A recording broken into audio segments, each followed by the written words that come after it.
So I humbly offer this invocation in honor of Pablo Yoruba Guzmán, his life's works, and his ancestral legacy.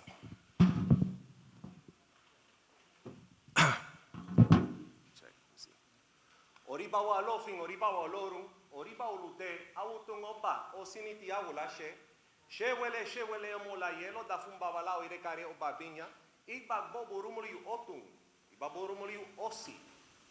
Open ifungo lorum, iba lodu mare, oba jiki, iba rumila, iba ushupa, inle, mojuba, iba she.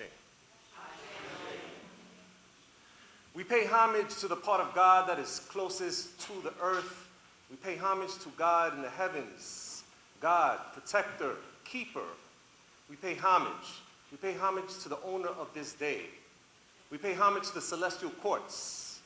We pay homage to the forces, those creative forces that have given their lives for the continuity of life. We give homage to all divinities to the right and to the left. We pay homage. We pay homage to the owner of yesterday, today, and tomorrow. We pay homage to the rising sun, the transforming moon, and to Mother Earth. Omi tutu, ona tutu, ile tutu, tutu la roye, tutu la roba, tutu la weko, tutu la ri, tutu iba, tutu oma, tutu ashe, tutu, obi, Pablo Yoruba Guzmán, ariku, babawa, mojuba. We praise the cleansing power of refreshed water, and we ask for a refreshed path so that we may navigate the journey. So that we may navigate the journey of life with good character. We ask that our homes are cool and are refreshing. We ask that our community is cool and refreshed. We ask that our heads or ori is cool so that we may prevail with cool heads. We ask that our spiritual tools for growth are refreshened so that we may be at greater service to humanity. We ask that the owner of the crossroads, the catalyst of communication, is refreshed so we may achieve higher understandings. We ask that our ashe, our personal power, is refreshed and renewed so we may achieve self-actualization. We ask that the spirit of coolness be placed upon the family and loved ones of Pablo Yoruba Guzmán at this time. And so we invoke patience, clarity of mind, and we invoke love for all those present today. Mojuba.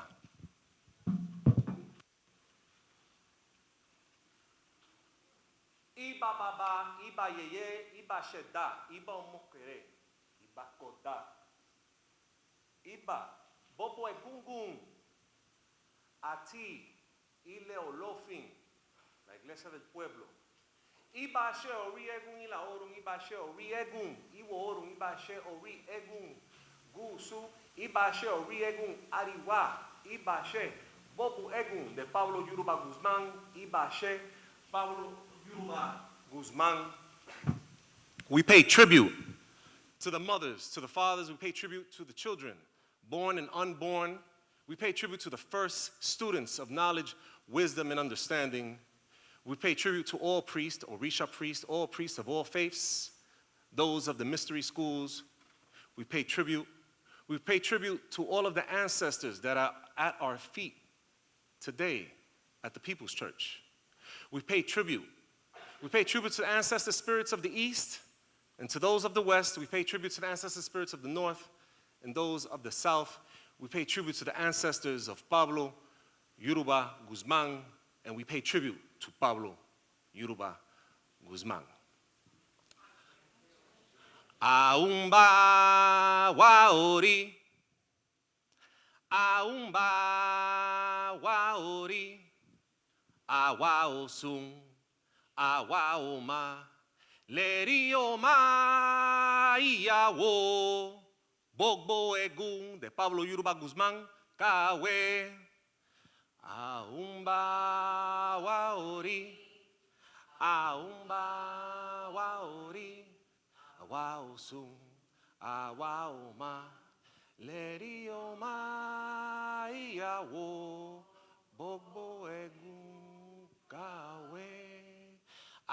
Aumba waori, aumba waori, awaosun, awaoma, lerioma iawo, bogbo egun de Pablo Yoruba Guzmán, kawe, aumba waori, aumba waori, awaosun, awaoma, lerioma iawo, bogbo egun, kawe de Pablo Yoruba Guzmán.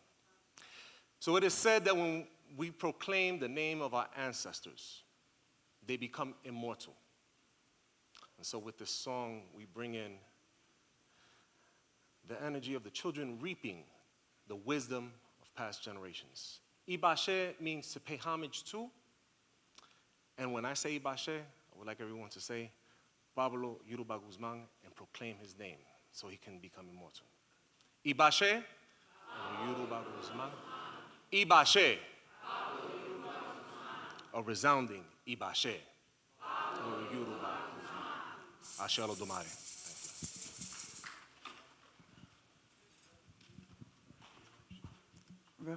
Reverend Dr. Sam Cruz.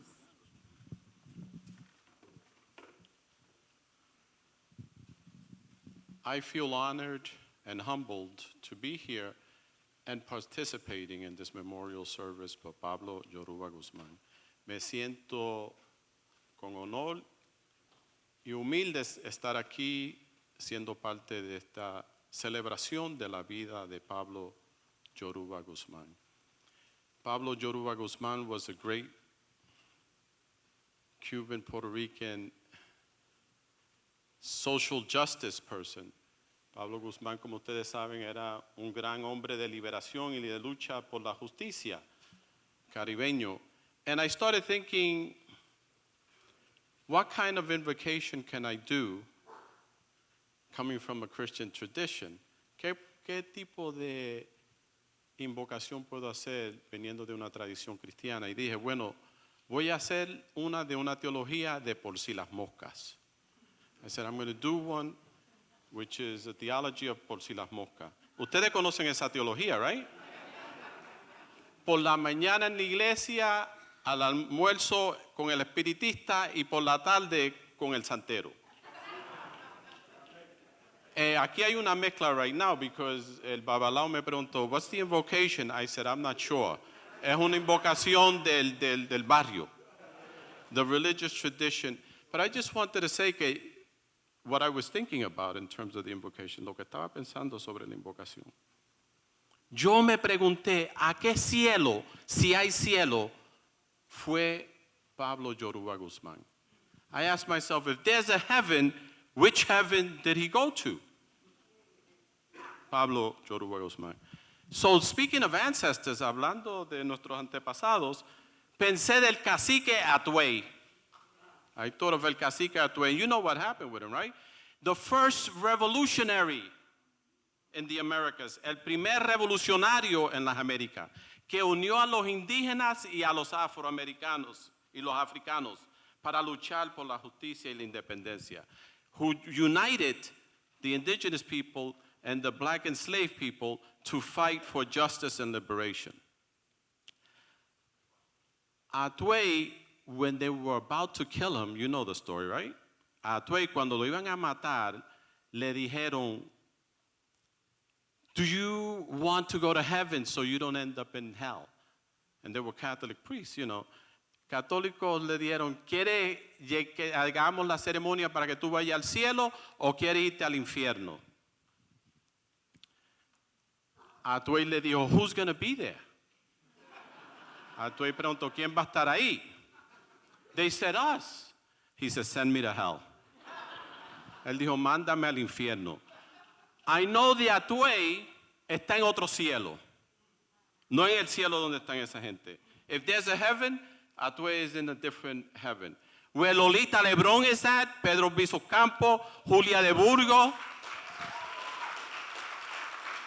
donde están todos los revolucionarios. y donde están muchos de los revolucionarios que están luchando por la libertad de Palestina. And where many of the revolutionaries who are fighting for the liberation of Palestine are at.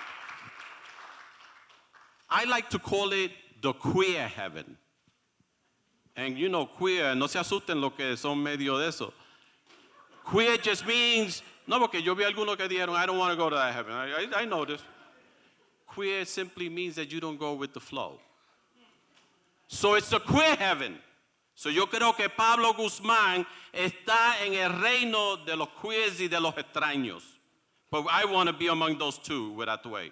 So this, I could just say, in my Christian tradition, en mi tradición cristiana, blessings to Pablo Yoruba as he finds himself with all those queer and revolutionary people. Cuando él se encuentra con toda esa gente diferente y luchadora como Atuey.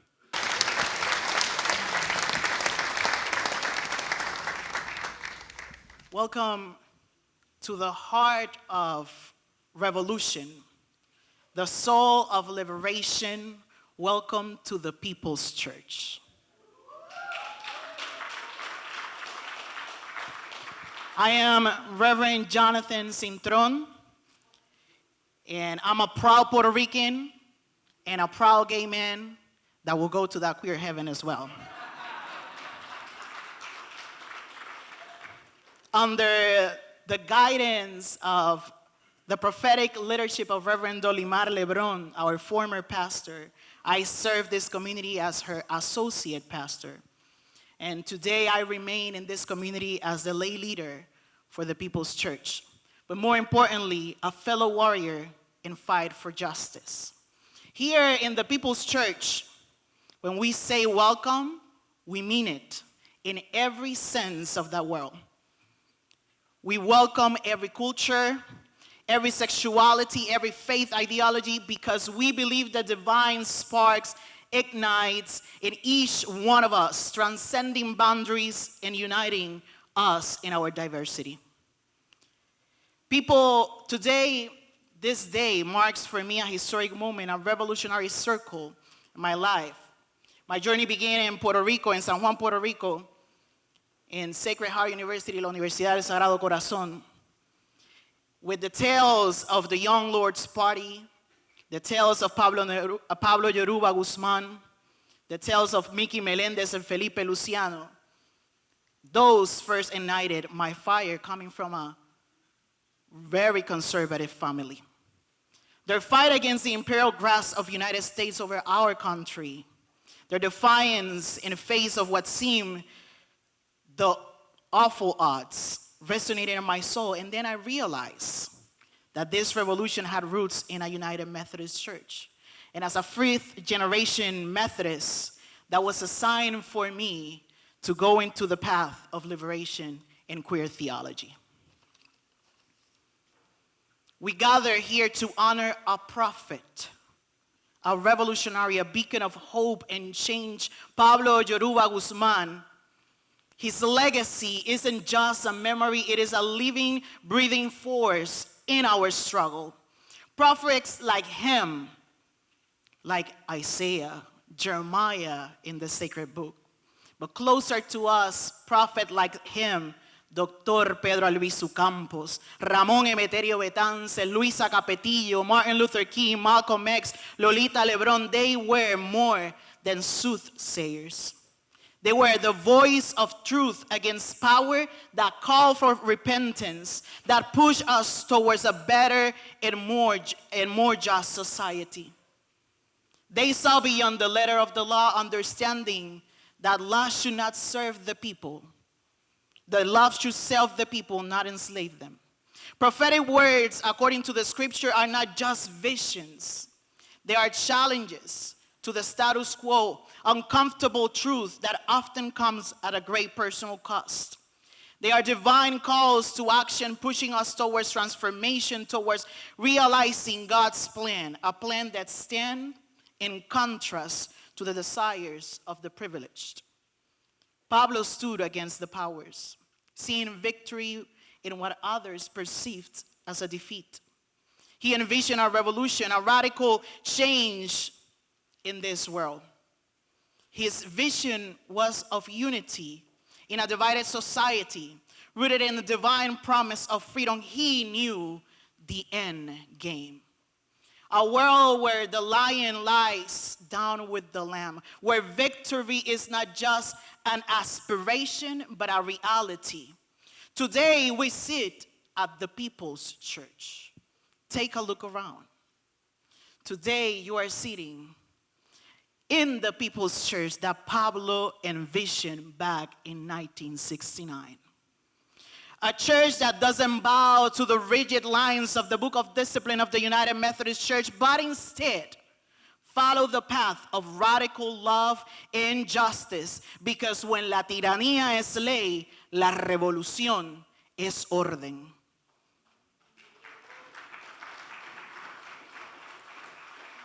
Just last week, a report exposed the racism and white supremacist practices within the New York Annual Conference of the United Methodist Church. It exposed our denominational leaders' lack of transparency, accountability, and lack of commitment towards change, their oppressive practices, and their toxic culture.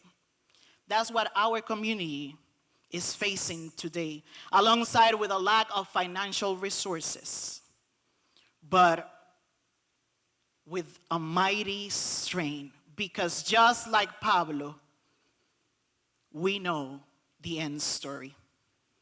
But in God, there is no coincidence. Even after his transition, this prophet of God, Yoruba, have gathered all of us here today because the People's Church is facing the same oppression that faced in 1970, when a group of them seized the offices of the New York Annual Conference to call on the bishop and the superintendent to stop their racist ways and to support the work of the People's Church. All is linked up. And we cannot allow this prophetic house that have been marked by the liberationist Spirit of God to be put to rest by the power that be. So we gather here to honor Pablo. And in his words, it is not just all of you in this church. It is all linked up. Puerto Rico, Vietnam, East Harlem. It is all linked up. The People's Church, the Young Lords, Palestine, Puerto Rico. Pablo will add to that.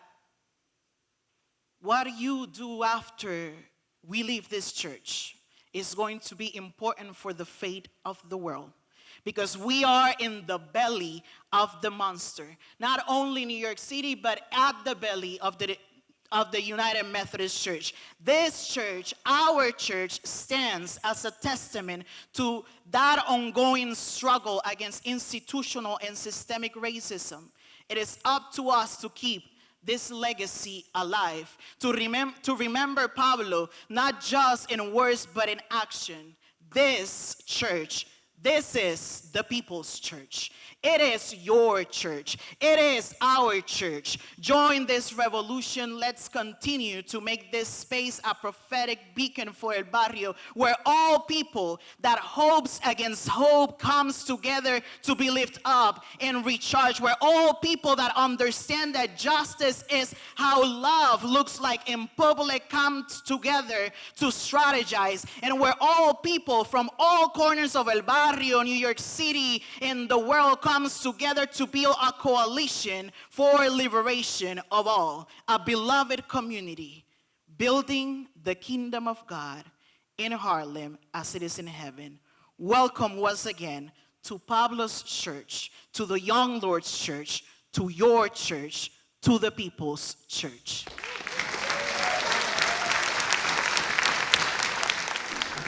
So people are digging on what y'all are doing. It ain't just y'all in this church, you know. It ain't just East Harlem. Remember, we relate to an international struggle. So it may sound ridiculous, but this all links up to what's happening from Vietnam to Puerto Rico to Watts. Don't ever forget that. That without you here, see, our children have had it. what you do here today and what you do after you leave this church, no matter what happens, whether we get busted or whether we have to walk out, either way, it's still a victory. Whatever happens on after that is going to be important for the fate of the world, because we're in the belly of the monster. And people all over are waiting for us to take care of business. Now, I don't like people to be too optimistic, because I'm kind of a pessimist, you know. But remember that no matter what happens, one way or the other, we have won. We have a victory here today. They can never take that away from us. Everybody here, go out, and you go out proud no matter what happens.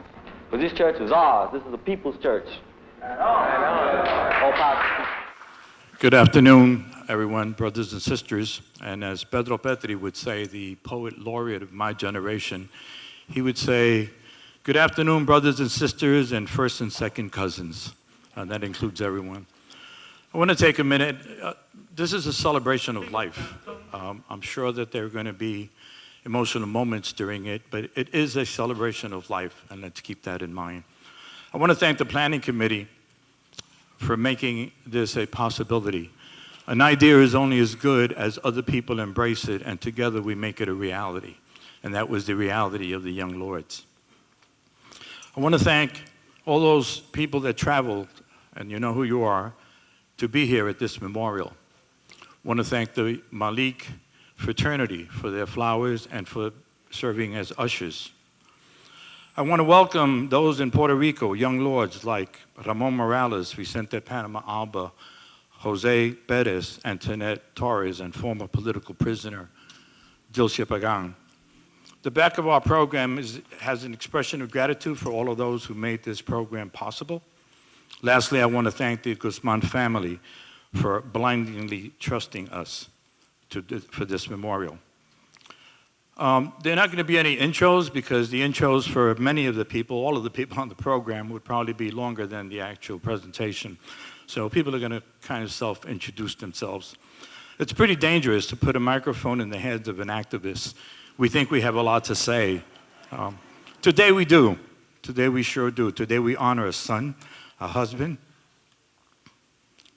a father, a cousin, a friend to many, a colleague to others. For many of us, he was Minister of Information of the Young Lords, the most consequential social, political, and cultural event of our generation. A memorial is about stories, so sit back and enjoy the stories of Pablo Guzman. I have a lot of stories knowing Pablo for 56 years. Many people here aren't even 56. And I'm just going to defer my time to my colleagues so that they can tell Pablo stories. Thank you.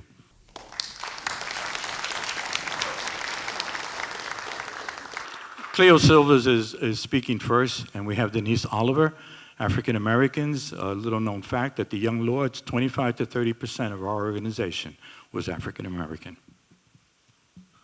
Thank you.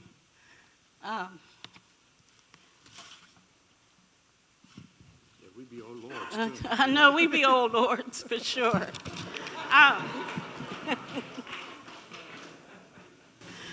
I want to first thank the family of Pablo Guzman of our Yoruba, for allowing us to engage in this such an important way to send our brother out, because he loved this kind of stuff. Pablo Guzman loved this kind of get-together, where we were all friends and we all got together, we were all cousins, as Mickey says.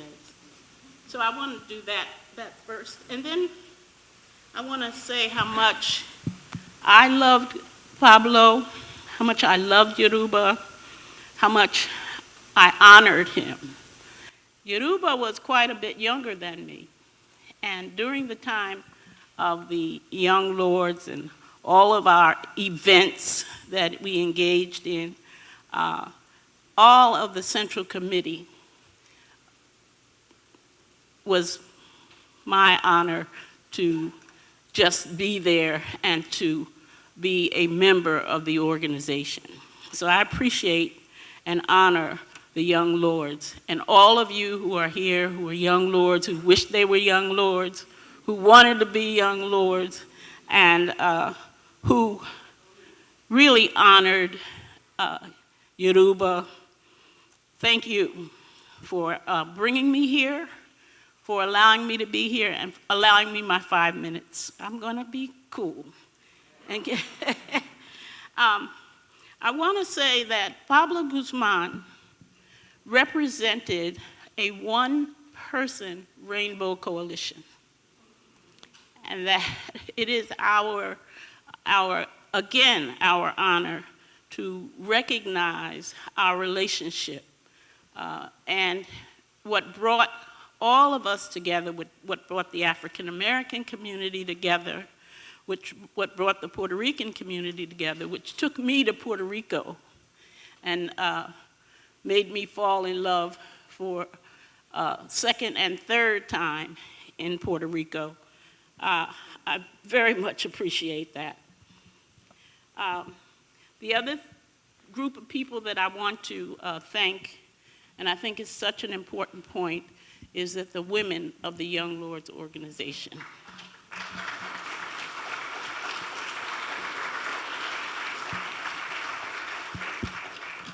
We have the first woman of the Young Lords organization, Sister Minnie, who's here, as well as our first Central Committee member, Denise, who's going to be, I think, coming up here next. But before I say goodbye to you and get a chance, an opportunity to speak to everybody after all this is over, I want to just also say not only goodbye to Pablo, to Yoruba, but also to Sekou Odinga, our brother. And that people should know that Sekou followed Pablo out and was one of, not only a member of the Black Panther Party, which I was as well, but also one of the great men of our struggle, one of the great men of our history, along with Yoruba as being one of the great men. And I also want to say goodbye to someone who we probably didn't get an opportunity to say goodbye to here in New York, and that is Blood. Although we did at the Schomburg say goodbye to Blood. So I want to say goodbye to you. I want to say thank you so much for having me here, and pa'lante siempre pa'lante. I want to thank everyone for inviting me to be here. I want to express my condolences to the family, especially to Sally, Yoruba's mom, who befriended me when I first arrived in New York to attend Old Westbury. I met Yoruba as a freshman student in the summer of 1969. It was Yoruba and Arcide's parents, later on Pi's mom, who embraced this stranger and made me feel at home in New York City. We are here to pay our respect and honor our brother, Pablo Yoruba Guzmán, who, when me and Pi last spoke to him, he was asked how he felt about his experience in the Lord. He simply said it was a whirlwind. He had no regrets, and as a brother gave me another assignment: go see Sally. A privilege reserved only to my special brothers and sisters who serve together. I would like to take this opportunity to express my appreciation for the group who organized this event and the church board for their approval to use this sacred space and historical space called People's Church to host this event. Our focus at this time is sharing the good memories of Yoruba, honor his contributions of service and sacrifice for our community and the broader landscape of human condition. My hope is that we continue in this legacy of moving forward, pa'lante como un elefante, in our quest for a better future. What was this whirlwind that Yoruba mentioned? I believe the best way to describe it was a revolutionary organized protest to break from physical and mental confinement by political and economic oppression as people who had been condemned to live in colonial oppression and as second-class citizens in this so-called social democratic country. Our breakout was a collective enterprise. We put our best foot forward, saying enough is enough, to hell with the consequences. We hit the streets running, challenging the status quo, educating ourselves and the community in the process. We were young, full of energy, intelligent, believe in discipline as we moved forward developing organizational skills. We taught ourselves to march in formation, work in specialized teams, in a democratic, centralized military command and control community of brothers and sisters. We had our own campaign slogan, serve and protect the people. If you ask me, where did I learn to love and respect Pablo? It was in the whirlwind. We all came here voluntarily and understood that we could leave at any time of our choosing. Once we engaged in an offensive, everyone was expected to do their best to complete their assignment. We served together, fought together, rejoiced in victory, and suffered the consequences together. We all came from different backgrounds, tarnished, sometimes broken, with our own idiosyncrasies and our own limitations. We were on a mission with purpose and conviction. We were engaged in the process of transformation, developing more confidence and respect for each other and our community. Pablo was instrumental in developing our story, speaking truth to power. We learned to fight together in formation and in discipline. In the whirlwind, we became brothers. His family is my family, and my family is his family. The mission is still the same, serve and protect the people. We pay our respects, demonstrate our love, because we want to be respected and loved also. The words are important, and we learn that we have to be true to our word. Our words have to be impeccable, because words have consequences. It could be healing, but it could also be hurtful. And we created something, open up new avenues, open up, challenge the things that our families were experiencing. And we just used the words, and we put our bodies on the line and said, this has to end, and by any means necessary. We will do whatever has to be done to get this job done. And we didn't last long. It was a short story. The whirlwind, there was a lot of challenges. We suffered a lot, there was a lot of pain. And sometimes in our words, we made mistakes, and we might have injured people that we didn't really want to injure, So we learned, to do the best that we could do, We learned not to take it personal, that this is something broader than us. And Yoruba understood that we are involved, the whole world is awakening.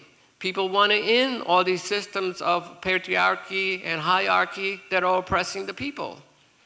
And we don't want to sit back and contemplate about how terrible it is, and what we want to move forward and do something. And in that process of doing something, we develop our community. And we become stronger. And we become something better than what we were. We embraced that challenge. Pablo embraced that challenge together. So when I say I love Pablo, because I want me to be loved too. I respect Pablo and I honor him, because I want me to be respected. I want my community to be respected. I want my family to be respected. I want our rights to be respected. I want this country to treat us like we should be treated. And we're not asking, we're saying we're demanding. We insist upon it. And this will go forward from generation to generation until it is done.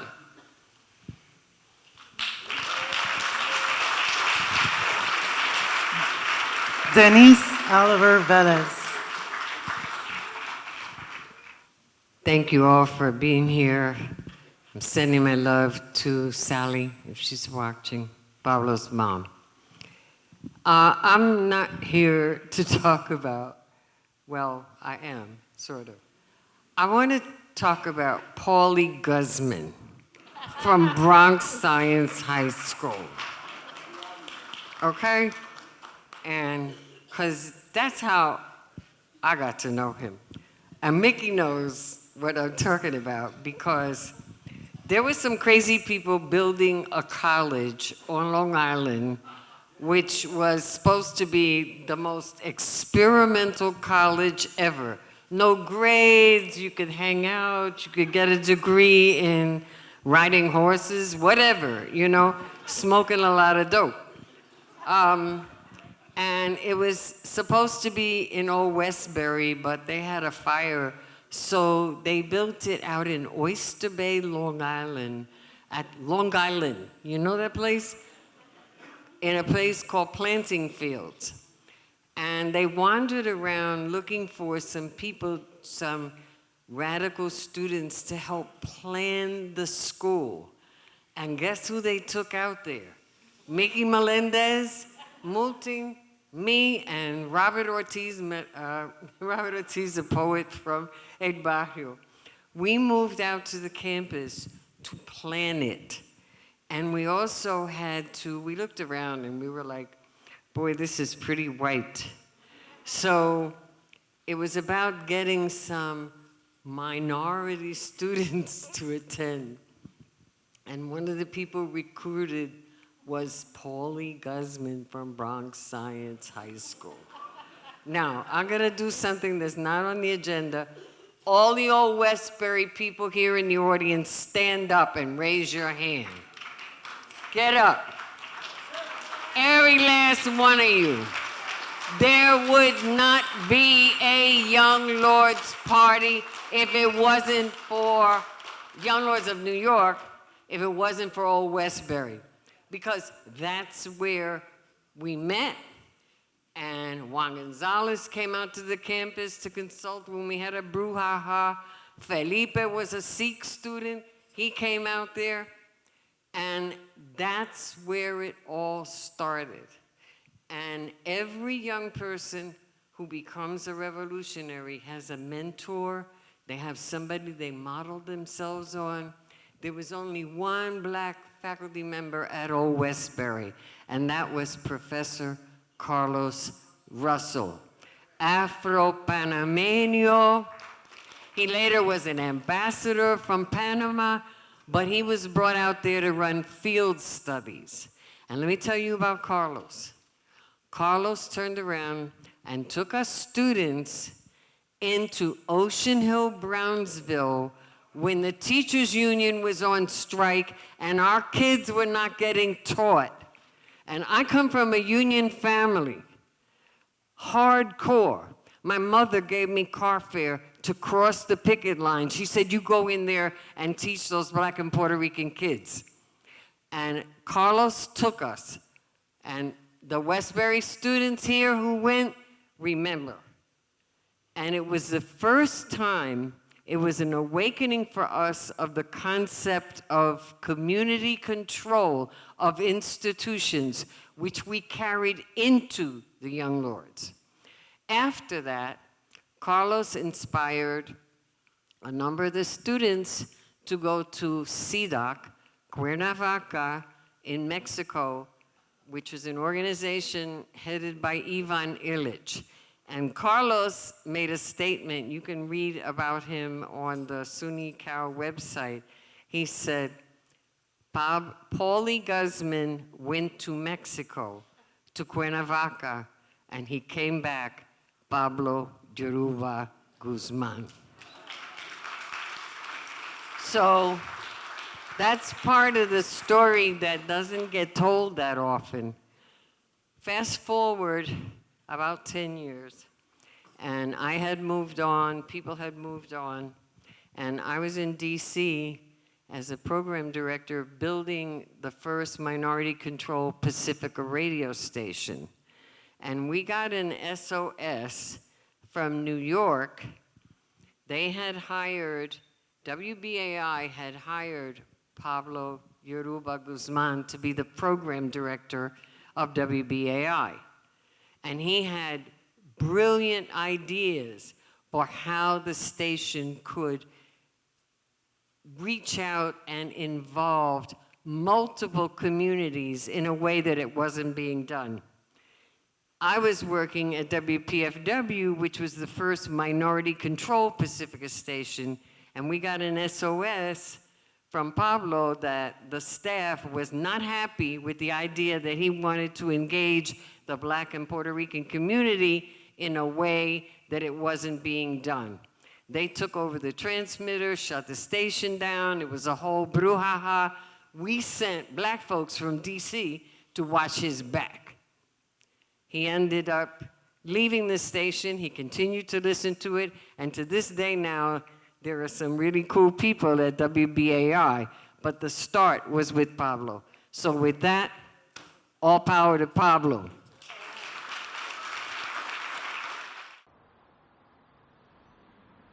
Good afternoon.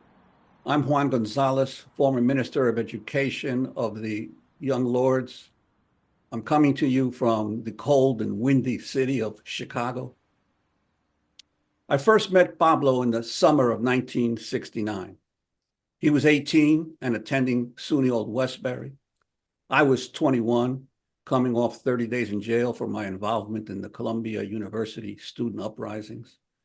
Mickey Melendez brought us together, along with Felipe, Denise, David Perez, Juan F. Ortiz, and to the core of what eventually became the leadership of the New York Young Lords. Over the next few years, the Lords emerged as one of the few 1960s revolutionary groups that received considerable positive coverage in the mainstream press. That was no accident. It had everything to do with storytelling, all orchestrated by Pablo Yoruba Guzmán, our brilliant Minister of Information and master narrator of the human condition, who was far ahead of his time. As a student at Bronx High School of Science, he'd read the visionary media scholar of that era, the Canadian philosopher Marshall McLuhan, and had absorbed the essence of McLuhan's remarkable critique, that every mass medium acts on us differently, not primarily through the words or images it conveys, but through the way it connects to our brain and triggers our emotions. Pablo always worked to shape our message distinctly for each segment of the commercial press, radio, TV, or newspapers. More importantly, he pioneered our own media, starting the Young Lords Palante radio show on WBAI as the first editor of our Palante newspaper, and he even embedded a film crew from the radical newsreel group to record our actions for posterity. He also invented Palante's satirical Pig of the Week feature to ridicule our enemies. In addition, Pablo's love for and deep grasp of music always infused our actions. More than any of us, he understood that carefully crafted humor, spectacle, and emotion could win public support for our cause. He also loved to tell hilarious stories and was always the first to laugh at his own accounts. Once, he even pressured several of us to become reluctant subjects of a photo shoot for a complete white stranger whose art would become world famous, a guy named Richard Avedon. Pablo's activism was a family affair. Two of his cousins, Gilbert and Mario, both became Young Lords. His mother, Sally, routinely offered us her help or brought us home-cooked meals. And words can't express how inspiring Sally, with her radiant smile, was to all of us. To you, Sally, Pablo's wife, Debbie, his children, Angela and Daniel, know how deeply we all feel your loss and how huge an imprint he left in this world. Pablo, of course, always managed to make friends in the most unusual places, not just with mobsters. One evening in early 1970, after a mysterious phone call to our East Harlem office, he whispered to me, "That was Inspector Waith. He wants to see us right away." Eldridge Waith was the NYPD commander of Manhattan North, of all the precincts north of 96th Street. He was one of the highest ranking Black cops in the city at the time, but he'd taken a liking to Pablo. So Pablo and I jumped into a cab, headed down to his office in the 24th Precinct on West 100th Street. Once we got there, Waith made small talk at first. We had no idea what he wanted. He then informed us that a good friend of his was the entertainer Sammy Davis Jr., whose mother was, he said, Puerto Rican. Actually, Davis's mother, Elvira Sanchez, was a former tap dancer who had been born to Cuban immigrant parents, though her son often claimed she was Puerto Rican. Davis was well known by then as a supporter of civil rights. He'd been a friend and a major fundraiser for Martin Luther King Jr. I was with Sammy a few nights ago in Atlantic City, Waith continued, and he asked me to give you something. The inspector then took out an envelope from his desk. He handed it to Pablo and said, "This is from Sammy Davis for your breakfast program." We peered inside and were stunned to find $5,000 in cash. We thanked him and quickly left with the money. A few months later, during our armed takeover of this very church, after the death of Julio Roldan in jail, we were locked in feverish talks with the Lindsay administration to avert a shootout. City Hall told our lawyer that if we removed the guns from the church and left peacefully, we would not be prosecuted. We did so after securing a commitment to investigate prison conditions. Inspector Waith and Captain Kelly then came to the barricaded church door to verify the guns were gone. Pablo, always the showman, insisted they'd have to leave their own guns at the door and be frisked by lords before they could enter. A red-faced Kelly immediately refused, but Waith, wanting no bloodshed, overruled him and agreed. They searched the church, confirmed the guns were gone, and the confrontation ended peacefully. After that, Kelly filed an official complaint against his boss for daring to give in to Pablo's request. Waith, the peacemaker, was then forced to retire, and my understanding is he went on to become the chief of police of the Virgin Islands. With his trademark sunglasses, big afro, and gruff rhetoric, Pablo came off at times as arrogant even to some Lord cadre. We who got to know him well, however, knew his bravado masked deep insecurities and a lifelong sense of being a loner. Yet in the Lords, he learned to overcome those weaknesses and fears.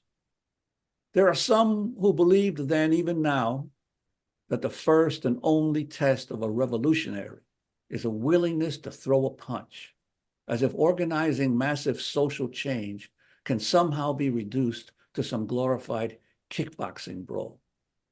We shouldn't forget, though, that the Lords lasted for only a brief few years. Pablo's real legacy is what he did with the rest of his life. He always understood that transforming a society is a marathon, not a sprint, that you must both listen to people and educate them with humility if you hope to bring change for the better in this world. After the Lords, he did just that in his chosen career as a journalist and in his personal life. For decades afterward, few told a story of ordinary people better than Pablo Yoruba Guzmán. He made us all better for knowing him. Pa'lante, my brother. Siempre pa'lante.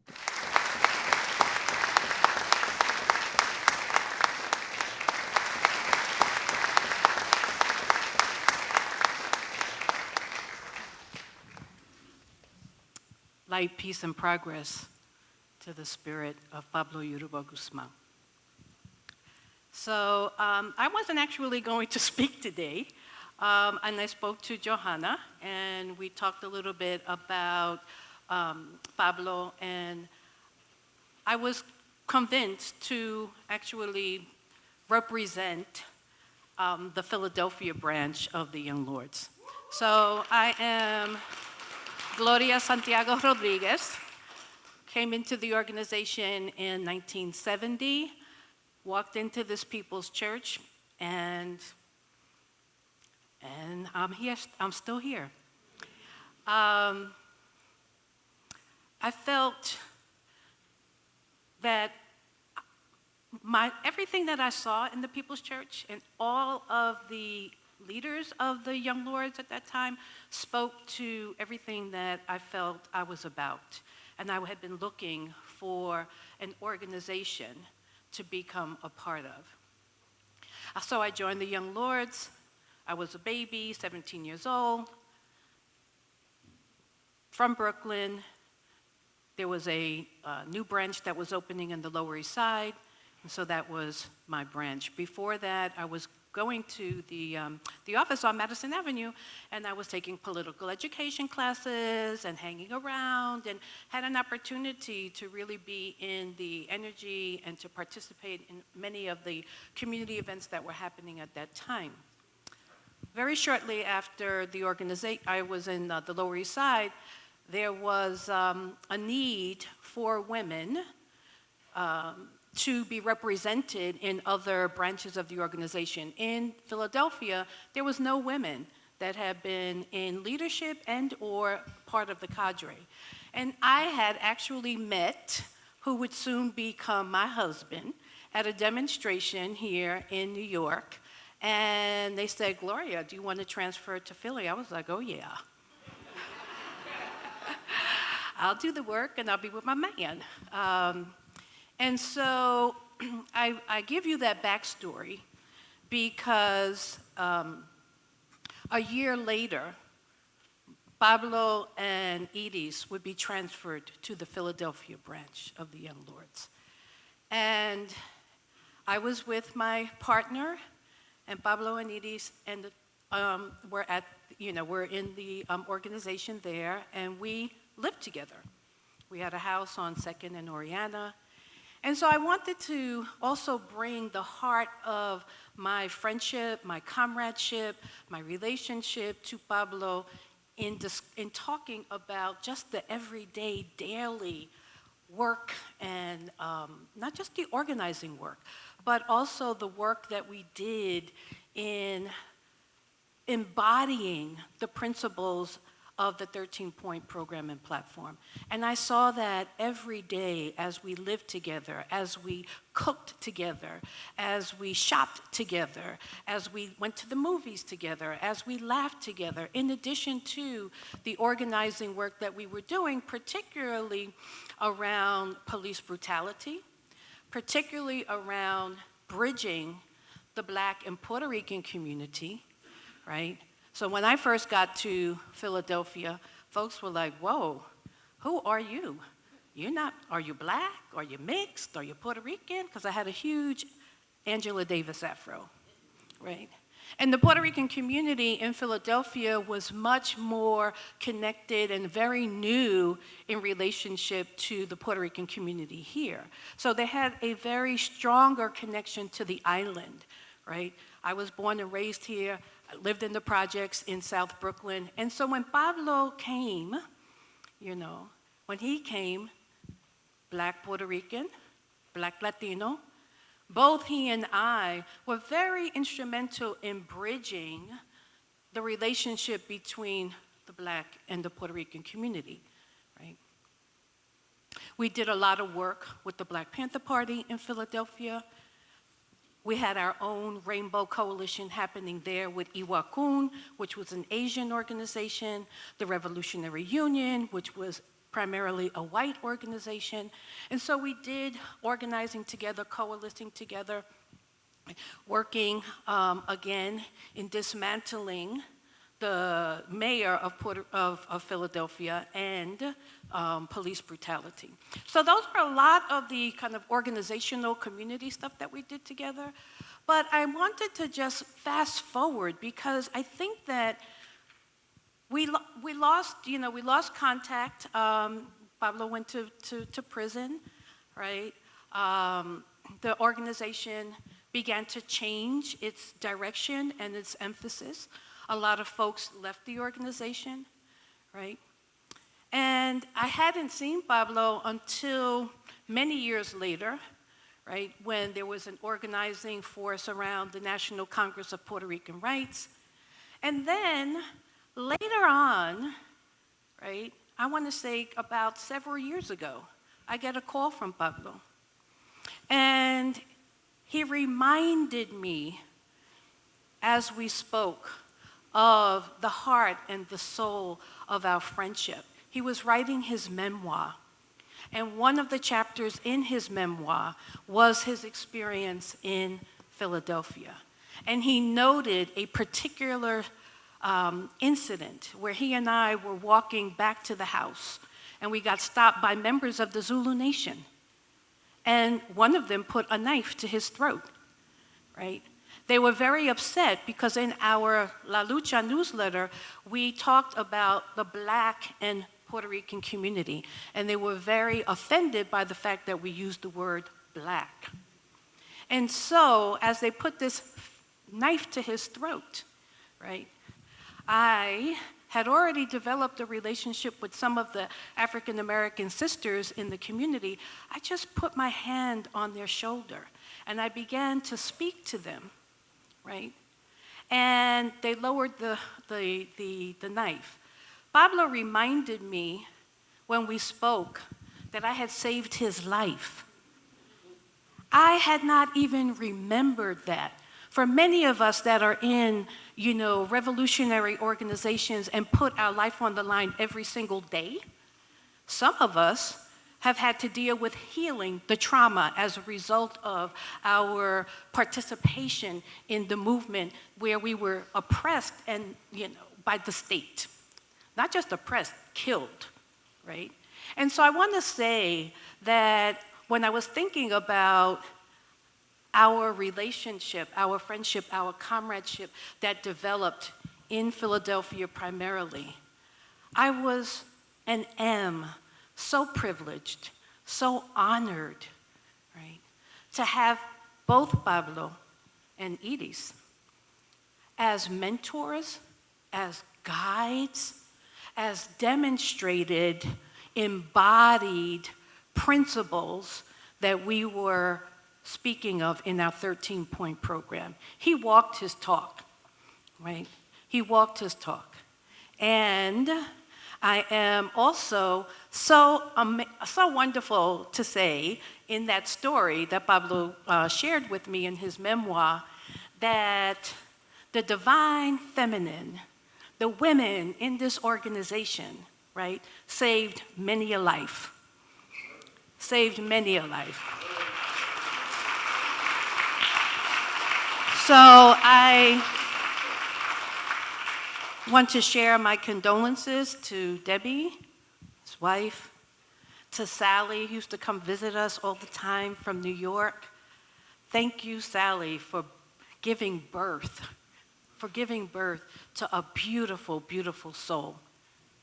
And to all of us here, may his legacy and his life and the stories and the humor and the fun and all of what embodies being a revolutionary, may it just live on. Pablo had an amazing sense of humor.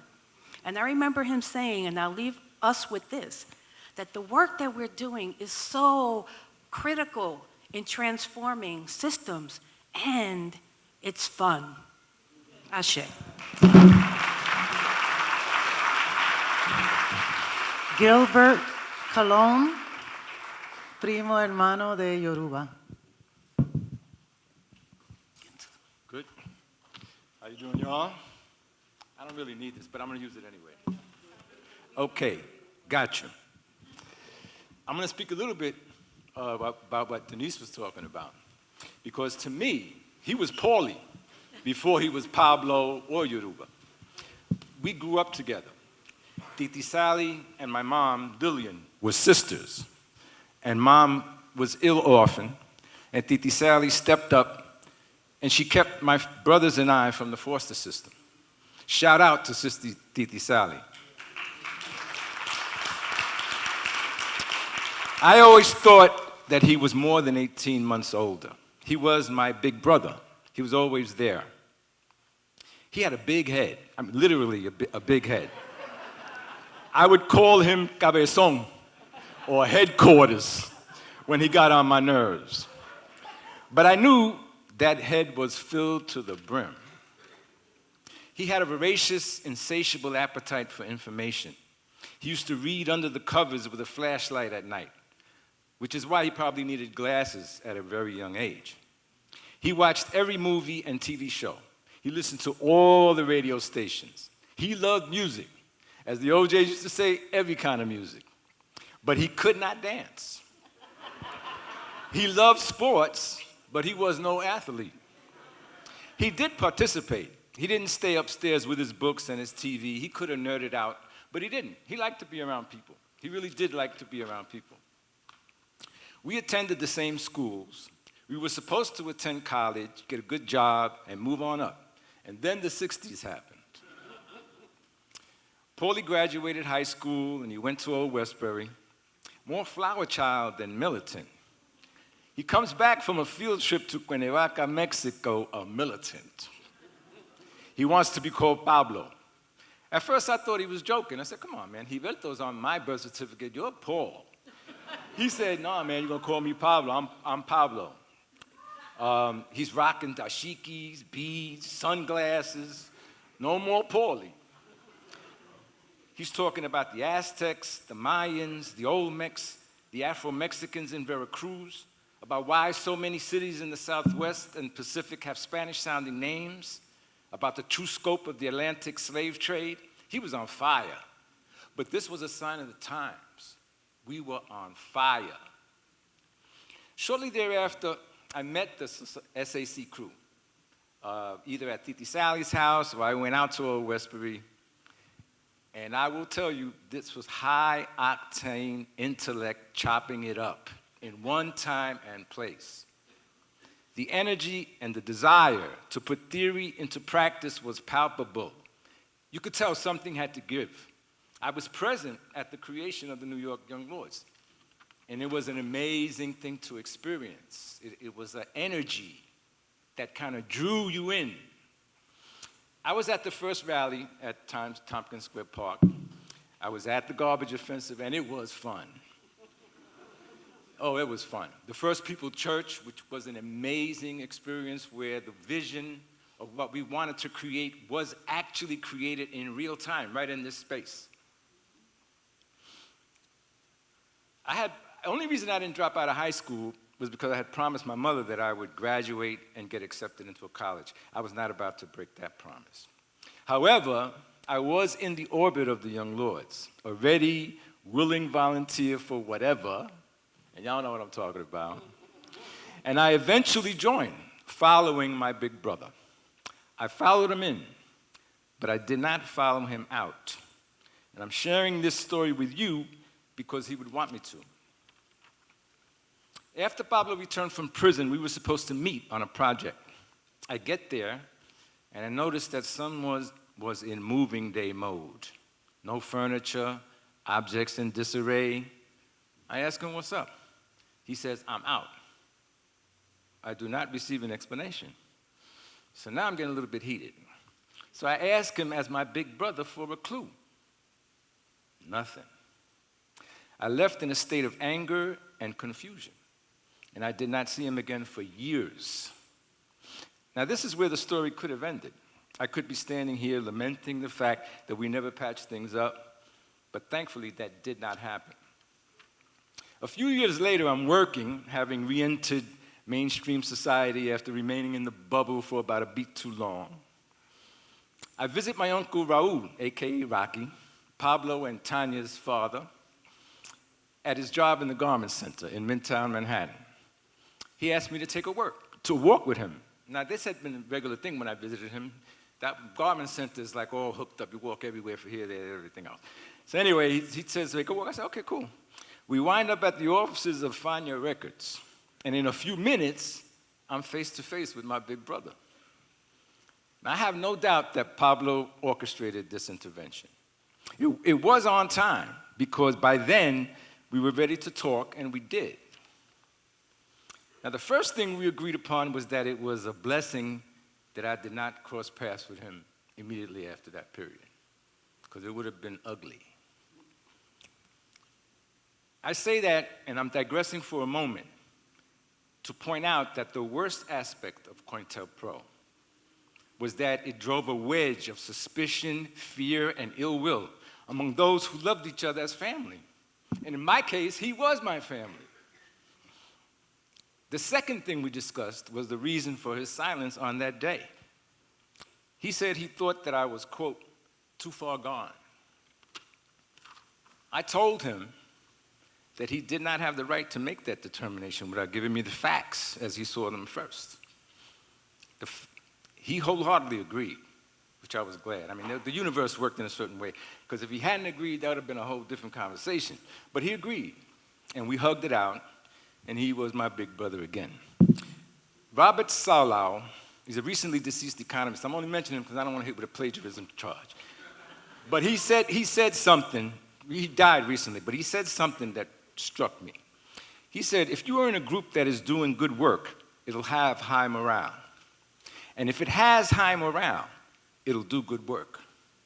That is an excellent description of the Young Lords at its finest. The leadership and the cadre in harmony. It has been done, and it can be done. Just heads up to the young bloods. In recent years, I let Pablo know of my appreciation for his work, how he always spun a story in a way which let you know that he was still about fighting the power. During one of my last talks with him, he expressed concern. He said, "You don't understand, Gil. My mind is my superpower." I told him I most certainly understood what a superpower it was, what a powerful spirit. He loved his family. He loved his people. May he rest in peace and power.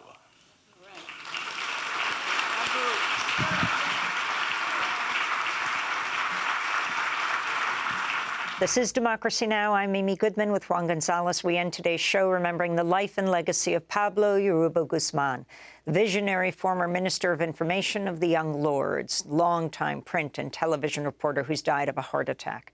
In 1969, Guzmán co-founded the New York chapter of the predominantly Puerto Rican radical group, the Young Lords, which fought against police brutality, racism, U.S. imperialism, and militarism.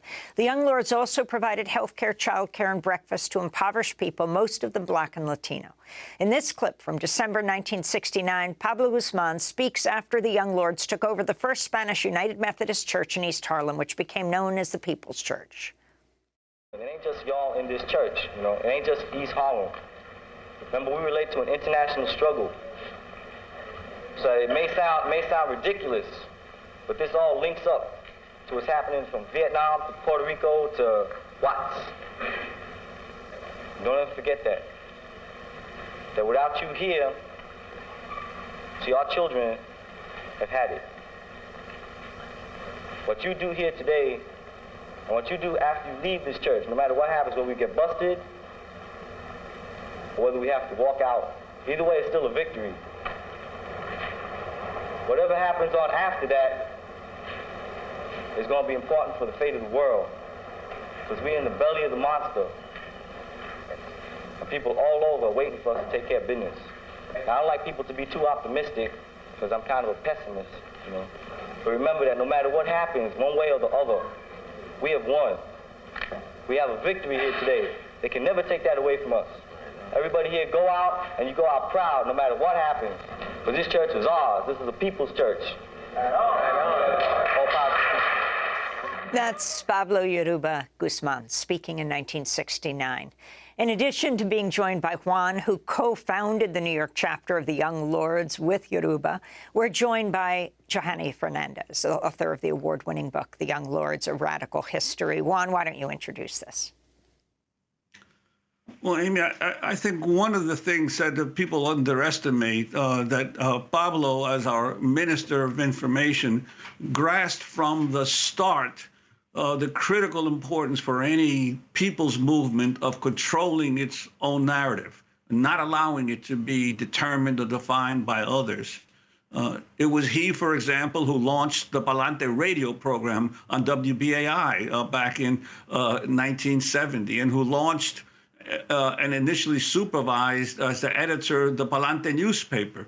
And as an 18-year-old, he had already studied one of the seminal figures of the 20th century media studies, Canadian philosopher Marshall McLuhan, and had absorbed McLuhan's theory that all mass media have historically functioned as extensions of the human brain, but that each medium, print, radio, television, does so in a distinct way, has its own language and message, and seeks to directly provoke our emotions. Pablo insisted that in order to control our narrative, we had to tailor our messages to each medium, and also to use humor and bravado. He was an extremely funny guy, and he basically captivated the corporate media in many ways. And thanks to his approach, the Lords received perhaps the most sympathetic press coverage of any 1960s revolutionary organization. Pablo Guzmán was, in short, the first great public relations expert of the U.S. Latino community. And Johanna Fernandez, if you can talk about the significance of, he was known then as Yoruba, Pablo Guzmán, to the entire New York community for the decades. He was on-the-street journalist. Juan called him the best street journalist there was in New York, working for all the various networks from CBS to NBC to WNET. Yeah, and he received 2 Emmys. He was a street reporter, and he was bold, and he got his boldness from his experience in the Young Lords, that experience around the media theorizing what it meant to be an activist, to engage in creative disruption, and how to use the media to speak to a larger audience, right? Something that activists around the crisis in Gaza are trying to do today. But I think that Pablo got his pizzazz, his humor, from his heritage. His grandfather, Mario Palomino, was in Cuba when he enrolled and applied to the Tuskegee Institute, the first institution of higher education for African Americans in Alabama, and got in and graduated after 4 years.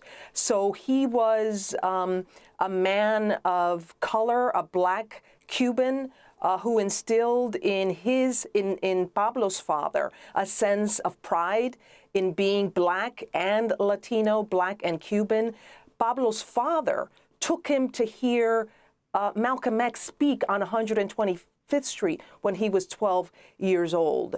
One thing about Pablo was that he was one of the first Afro-Latino people in the media. Before the Young Lords emerged, when you thought about Puerto Ricans in the media or in the public sphere, it was light-skinned Puerto Ricans. And so Pablo brought to the Young Lords a theorization of race in Latin America. And he talked about the influence of colonialism on the psyche of the colonized and the oppressed, Latinos, who tend to deny their Blackness. And part of what the Young Lords did through Pablo Guzmán and others was to build common cause with Black Americans and accept and be proud of their own Blackness. This is a spectacular figure who went to China with a delegation of 70 radicals in 1971. Pablo Guzmán, that is. He was one of the people present at the formal announcement of the Rainbow Coalition initiated by Black Panther Fred Hampton in Chicago. And we can go on and on. There really is no time to talk about how significantly important he was as an actor in the history of the 60s. Juan, you have 30 seconds to wrap up, and then we're going to do this interview in Spanish after the show. Well, he was just a unique figure in New York City history, and the Latino and the Puerto Rican community. We're all going to miss him, and our condolences to his wife, Debbie, his children, and to his mother, Sally, who was always a big supporter and friend of the Young Lords. Well, Juan and Johanna, our condolences, and to the whole community. Thank you so much. And join me in welcoming La Bruja Caridad de la Luz.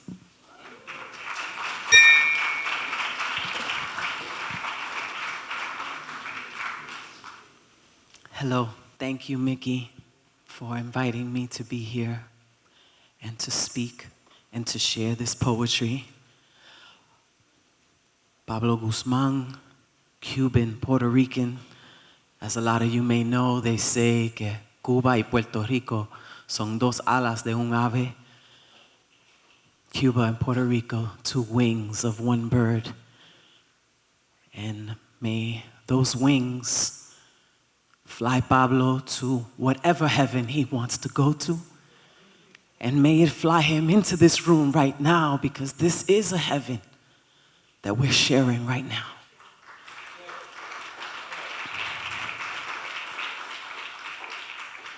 So this is a poem that I thought that Pablo would get a kick out of. S-P-I-C, S-P-I-C, it don't mean the same thing to me. S-P-I-C, S-P-I-C, I define my dictionary. S-P-I-C, S-P-I-C, ten mucho cuidado como llamarme a mí. S-P-I-C, S-P-I-C, que con mi ESP, I see what I see. Spanish people in crisis, speak politely, I'm crazy. Spain probably isn't caring. Statehood probably isn't coming. Separated people inevitably crumble. Start participating in culture. Strong pro-independence community. Society prefers indifference collectively. Speaking powerfully involves commitment. Similar patterns in chimps. Slander purposely impairs confidence. Surviving people's insensitive comments. Socio-political insanity continues. Speaking purposefully is constitutional. Still placed in cadenas, sees Puerto Ricans in chancletas. Spiritualists praying ignite candles. Some propaganda is comedy. Stop praising ignorant celebrities. Sharing perspectives is cleansing. Solidarity provides immense connection. Stepping past indignant critics, selling poison in clinics, staying poised inside conflict. Slavery practiced in Caribbean, Spaniards pummeled indigenous caciques. Seeing persecution is crushing. Shoe points impale cockroaches. Stop parades including Columbus. Soy perfecta inventando caridades. Seeking past inner conquistador. Speak properly in code. Some poetry is censored. Sexy, pero inteligente. Coño.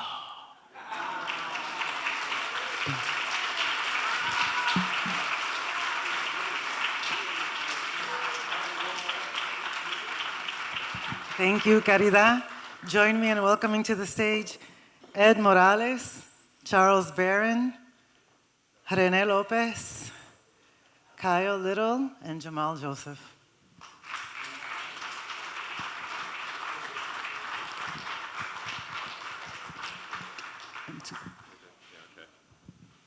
Hello, everyone.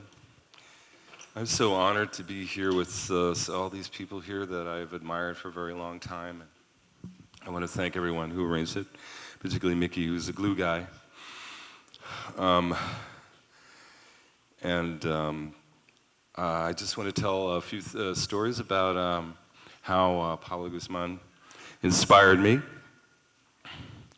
I'd always been drawn to the Young Lords because they represented my own aspirations, just being a few years younger and feeling the same calling to engage with what seemed like an inevitable revolution at the time. Don't forget, I was a little younger and more idealistic, maybe. When unjust wars would end and our people, colonized and exploited, would finally be free. I felt a particularly strong affiliation con Pablo, whose inimitable swagger, I mean, he was a star. I don't see it as arrogance, I see it as being a star. Was matched by an uncommon sagacity the wisdom of the street intellectual with a fire burning in his heart and a gentle way of getting his point across that combined earnestness and an uncommon fierceness. So let me tell you about Pablo and the Bronx and Bronx Science. I went to the Bronx Science right after Pablo, a few years later. And it was an era of anti-Vietnam War moratoriums, and I just felt like the rest of my life was going to be like that. So I signed up to work on the newspaper because I always liked to write. And when I was in the newspaper room at the Bronx Science Survey, I found a copy of the paper when Pablo had come to address students at Bronx Science. You know, I had not been there, but like when I saw, you know, his radiance, you know, that was, it had such a big impact on me. He was in front of the same assembly that I had been to many times, flashing that beret and fatigues like the new Stokely Carmichael, who also went to Bronx Science. And it was so electrifying to feel like I had the chance to follow in his footsteps. Later, I would see Pablo's byline in the Village Voice, writing about politics, that famous interview with David Perez and Panama Alba during the early days of the FALN. And it was even more amazing when I saw that he knew music so well. This was brought up before as well. And I remember one piece that he did, you know, besides all this stuff in Latin New York, and I've been looking through all these archives of Latin New York lately, and it's an incredible compendium of what our community was going through at the time. But the piece that really inspired me was the review he did of Prince, the Prince first album. But let me, since I'm getting the 30-second thing here, I just really want to fit in this. In 1990, I interviewed him for a piece I did for the Village Voice about the fact that there were very few Latinos in the media.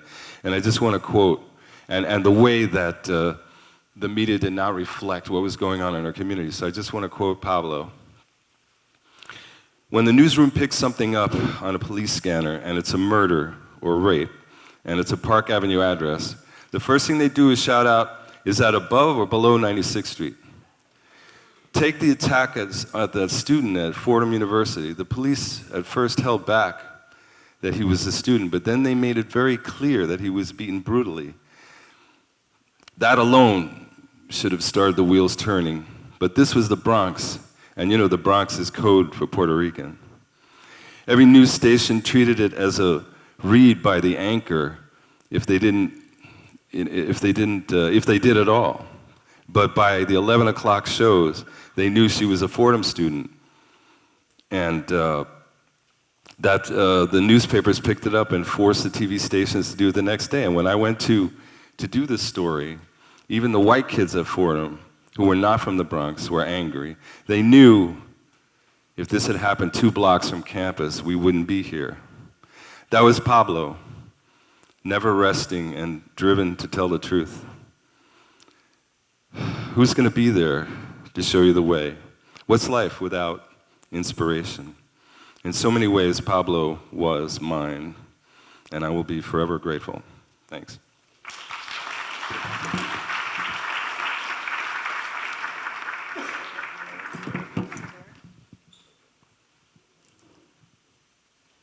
Charles Barron.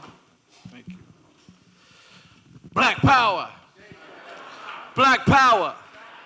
Palante. Since you've been sitting for a while, why don't we just all stand to our feet and say, long live, long live, Pablo Yoruba Guzmán.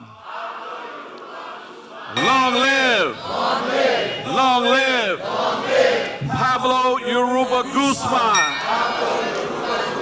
Long live. Long live. The Young Lords. Long live. Long live. The Black Panther Party. Black Panther Party. Long live. Long live. Revolution. Revolution. Thank you very much. You can take a seat now.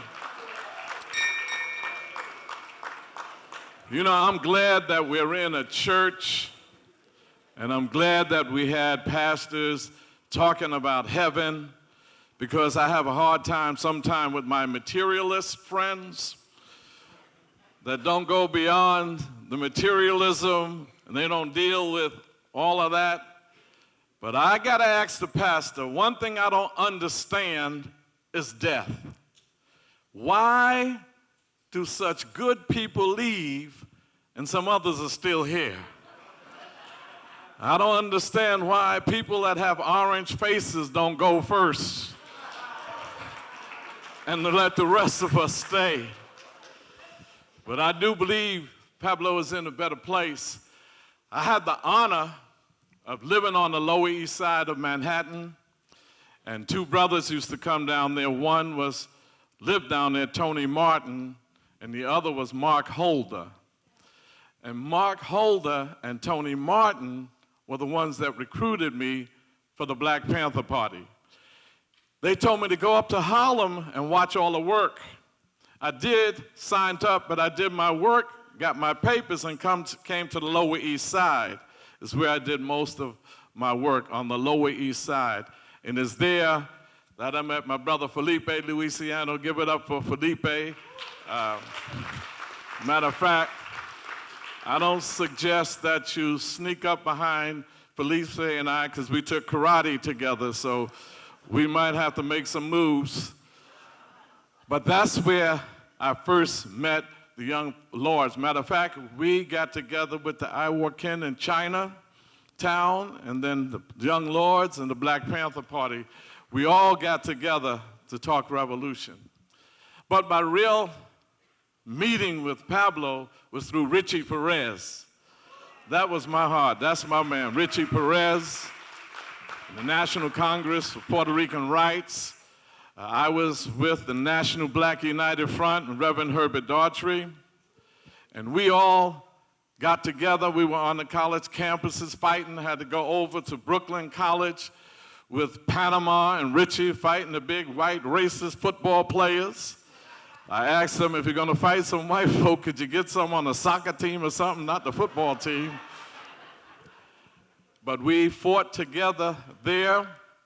But Pablo, we got closer when he got into the journalism business, and he covered everything the Black United Front did with Reverend Daughtry. And we were grateful that he would always cover our stories. And you know, sometimes you gotta watch that you don't say too much to the media, because they'll take out the pieces they want. But with Pablo, you can say whatever you want. We know it was gonna come out right when we saw it on the evening news. So I just wanted to come to say, we gotta continue that unity amongst our communities. And this is the greatest time to be alive.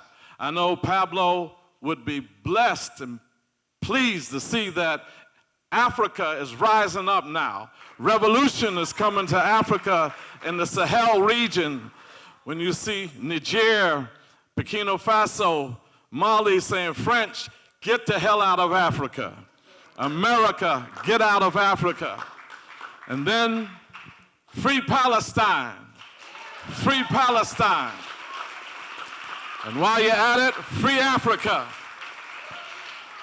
Palestine, they're on fire in the so-called Middle East. They're on fire in the Middle East. So I'm glad to be here to say to Pablo, my brother, job well done, but before you take your celestial rest, stop by Malcolm X and Betty Shabazz's house and say hello. Before you take your celestial rest, stop by Don Pedro Albizu's Campos and Lalita Lebron and say hello. Before you take your rest, Stop by all those unknown brothers and sisters that gave their life for our liberation. And my brother, take your rest for a job well done, and we will continue the work. Black power, black power. Long live Pablo.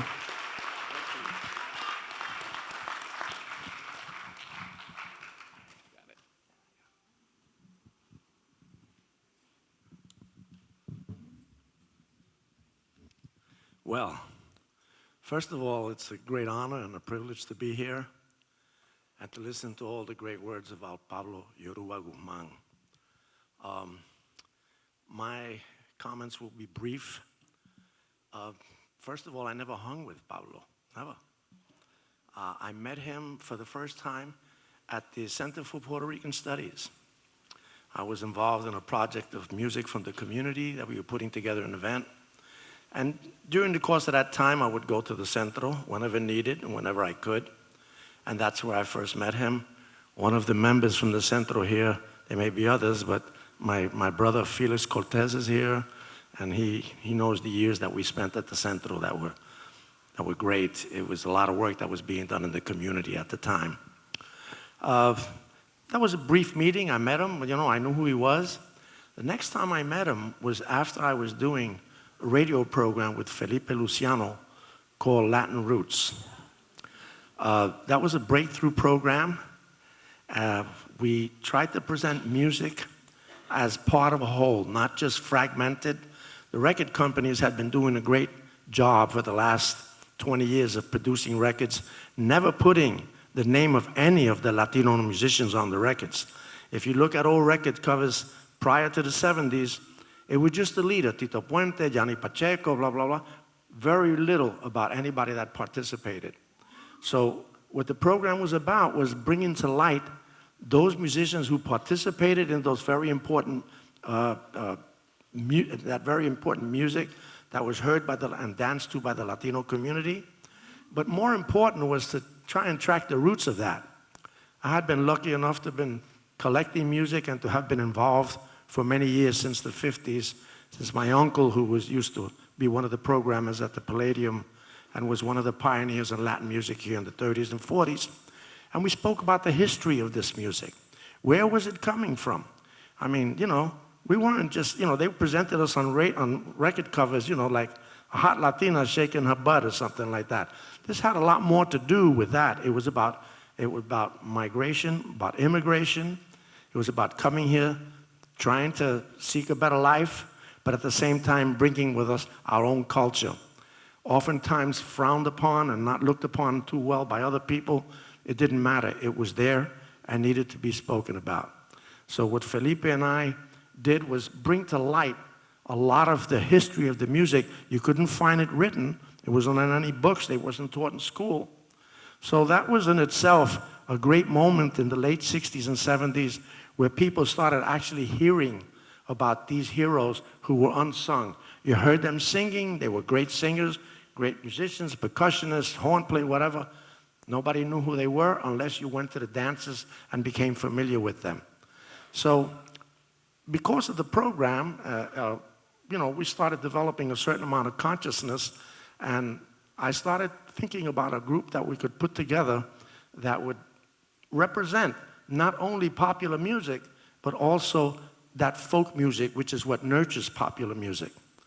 And the brothers Gonzalez, my dearest friends and revolutionaries themselves, they started a group called Conjunto Anahuacoa. That group was 7 percussionists, a piano player, and a trumpet player. That was it. And we played at Wesleyan University. I was singing coro on the group. We did an amazing, great recording that we were able to get some of the best musicians, both young Turks and old-timers, to be able to participate, to break down the barriers of, like, folk music was reserved to 3 people sitting under a palm tree, drinking some rum and playing music. No, folk music, it covered all ages. And that's what we started doing with the new talents that were Nelson Gonzalez, and today people that are very familiar. Anyway, the second time I met Pablo, I was doing that. I went to work at Fania Records. Jerry Masucci had the owner of Fania, one of the principal owners, had obtained a catalog of a company that probably did most of the recording in the 50s, which is called Tico. And they also bought Alegre Records, which was Eddie Palmieri, Johnny Pacheco, and the New Turks, the first generation musicians that were expanding the music. In my time there, I would see Pablo occasionally. One time, it was about 4 or 5 o'clock in the afternoon, I was getting ready to go, and I see Pablo, and he says, "Hey, Rene," he says, "what do you know about Parliament Funkadelic?" And I said, "I know nothing. I heard the name, but I don't know what they do." So he tells me, "Hey, man, they're working tonight. They're tonight at Madison Square Garden. I have an extra ticket. I want, can you go?" And I said, "Yeah, I'll go." So there was time between the concert and that. We went to eat at a place called El Asia. I'll mention it because all the Latino musicians at that time used to eat there on 8th Avenue and 54th Street, I think it was. We ate, we went to the concert, and during that time, he's telling me, "Rene, we don't know how to promote ourselves, man. This music is great, as great as any of the other musics, but we have a problem promoting. We're behind the times." I didn't know what he was getting at, actually, But when I go there and I see this group come out of a spaceship, I said, damn. But not only that, they were great. They were great. Not my type of music. I normally wouldn't go, but it really opened up my mind. Unfortunately, the Latino community didn't follow suit and never did anything as dramatic. But he was telling me, it's all about promoting so you could reach the broadest audience possible. And we weren't doing that. The way we looked at it was, we have our audience. This is Tito Puente. He's, the king of Latin music. He plays. They were, loved it. I would never attend concerts. After the first time I went to a concert at Madison Square Garden, I never went again. This was at the beginning when they were starting to do concerts there. And the reason I didn't go was because these bands were playing the best dance music on the planet. And if you got up to dance in the aisles, they kicked you out. So I said, "What you talk about something really weird. They're playing great dance music, and if you feel como que te está moviendo, forget about it. Leave. You got to leave. You were causing a disturbance." So I never went to the concerts after that. But that was another time, and he opened my mind up to something, and he was very passionate about it. Move ahead, 25 years later, because I never saw him after that. I saw him on television a couple of times, and I think we crossed paths with it. Whenever I saw him, it was beautiful. He was smart, he was sharp as a tack. He was smart, he was impressive, and I really, you loved him the minute you spoke to him, if you had an ounce of brains. So he calls me up out of the clear blue, and he says, "Rene, Pablo." And I go, "Yeah. Oh, by the way, we used to call him Joe Ruba." The first time I heard reference to him as Joe Ruba was from a great musician, composer, writer, arranger named Luis Ramirez, who used to work at Fania Records. And that's the first time I heard it. I'm not saying he's the first one to call him that, but I called him that since that moment. So he said, "Hey, Joe Ruba, what's happening?" He says, "I need a favor. There's a young lady. She and her husband are very good friends of mine. I know them. She's a journalist. She's doing a piece on Miguelito Cuní." That woke me up, and I'll tell you why.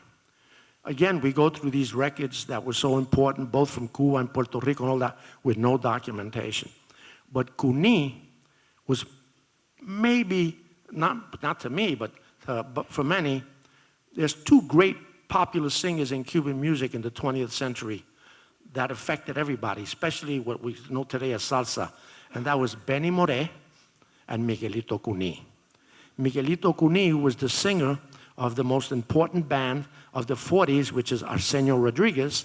And then later on, that band became El Conjunto de Chapotín, all the way into the 70s, into the 80s, actually. So I had gone to Cuba. I went to Cuba in 78. I went there a lot earlier, but I wasn't into the music. And I went in 78 to do some research, and I met Cuní and I loved him. He was a great guy, and he was still singing in full voice. So I found it strange and wonderful because documentaries have been done and interviews on Chapotin, the leader of the group, and deservedly so, but nothing on Kuni, not that I knew about, and he was incredible.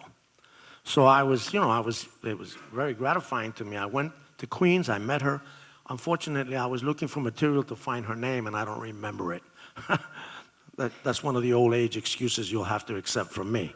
I didn't remember her name, but I went there twice, and then he called me, and I expressed thanks to him. I told him, Pablo, I appreciate that you called me about this, because I think Kuni was so deserving, but how did you know? He says, I knew, Rene. I knew from just speaking to you and from what you had done before that this was right up your alley. So that was the last time I spoke to him, but I'm here to thank him for 2 different occasions in which he woke my brain up, so to speak, and was very gratifying. And I want to say thank you, Pablo.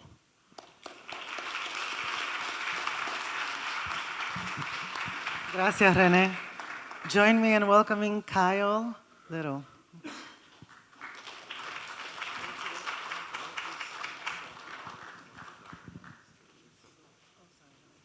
I just want to mention for 2 seconds, I couldn't not mention my comrade. My heart is heavy for Sister Viola Plummer, who made her transition.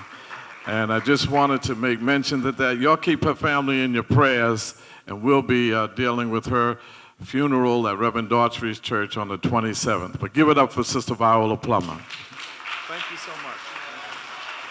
Thank you, Charles. Mr. Little. Good afternoon. My name is Kyle Little. I'm a member of Malik Fraternity Incorporated. I am the son of the soul of love, the heartener of warriors, the strengthener of souls, the ocean of mercy, and the sea of tenderness. I am manhood, achievement, leadership, integrity, and knowledge. I just quoted a short passage from the Kingdom of Malik. It's one of many rites of passage for every member of Malik Fraternity Incorporated. Pablo Yoruba Guzmán is an honorary member of Malik Fraternity Incorporated. We were founded in 1977 at CW Post College, and as young Black and Latino students, we were fully aware of Pablo's co-founding of the Young Lords, his activism and fights for justice for Black and brown people, and how his activism gave voice to an underserved Puerto Rican community, and his self-admitted revolutionary stance. These were qualities and his character that caught the attention of our members, and we gravitated towards Pablo. We sought him out, and I chased him down. Before Pablo's second lecture at CW Post, I caught up with him at the old inner city broadcast offices at 801 2nd Avenue. We were sitting in a small studio, and I said, "Do you see a connection to our organization?" And he said, "Yes. And what I like about your fraternity is that you started your own. You didn't follow anyone." Some 2 weeks later, we presented Pablo with an honorary membership. And the very next day, he went on his WLIB midday show and said to La Familia, the family. Last night at Post College, he'd been made an honorary member of this Black and Latino fraternity named Malik Sigma Psi. He went on to tell the family that he was in good company because Gil Noble, Reverend Herbert Daughtry, Dr. Yosef Ben-Yakin, and James Boatwright were men of Malik. Our brother Pablo Yoruba Guzmán has entered the Salam Kingdom, and he joins Malik brothers Richie Perez, Dr. Ben-Yakin, David Nelson, Dwayne Nelson, sons of one of the Last Poet founders, David Nelson Sr., and our beloved Gil Noble.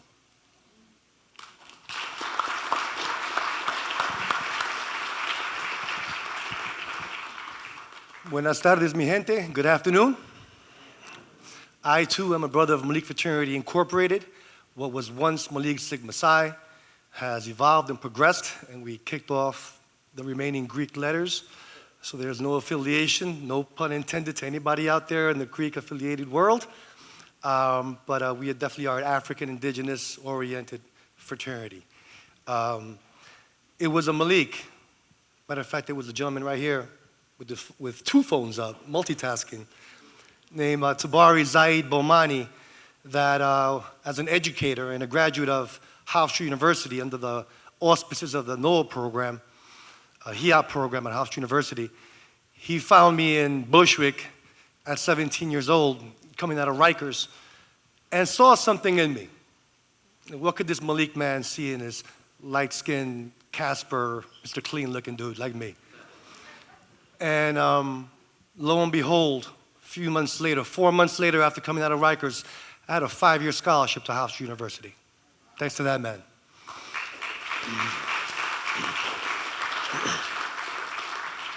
That's a Malik man. Fast forward, a few years later, I was president of Hofstra's Organization of Latin Americans. We had Sister Denise Oliver on campus. We had Iris Morales. We even had Vanessa Roman. I'm not sure, I haven't seen her today. And we were hosting an event for the Young Lords Party, trying to educate the campus and people outside of the campus. And it's crazy how it works, because the Latino fraternity on campus, a Greek one, was courting me. I seemed to be a hot commodity at that time. And they were courting me. And the more I kept researching and studying the Young Lords Party, the Black Panthers Party, the Nation of Islam, just my own personal history, the history of our people, the struggles of our people, of our ancestors, I started saying, hold up a second, not so fast. Just because I look like this don't mean I'm walking your way. And when I did that, I was shunned by that Greek Latino fraternity, which made it very clear and evident to me what path I was going to take. And that awakening, that aha moment for me came when I realized that we had honorary brothers like Charles Barron, right here in front of you. We had brothers like Richie Perez. We had Pablo Guzmán, Gil Noble, Ben Yakinen as members of our fraternity. That was it for me. I was sold. So to Pablo Guzmán, Brother Yoruba, we've never met. I want you to know I thank you for the light you shined on me about 28 years or so years ago, helping me realize that there is serious work to do amongst our people. I'm an educator in Bed-Stuy, in the Boys and Girls Campus. The school is Nelson Mandela School for Social Justice. You have been there, Brother Barron. Founding principal, Tabari Zaid Bomani, now retired. Another Malik doing great things. And I just want to say to Brother Yoruba, thank you. I appreciate you, my brother. Rest in power. Will members of the Malik fraternity please stand up and be recognized? I know you're all here, all over the place. Thank you for your service today and helping Mickey coordinate a lot of the logistics. And join me in welcoming now Jamal Joseph.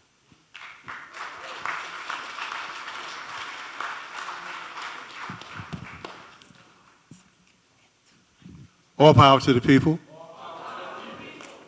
Palante, siempre palante.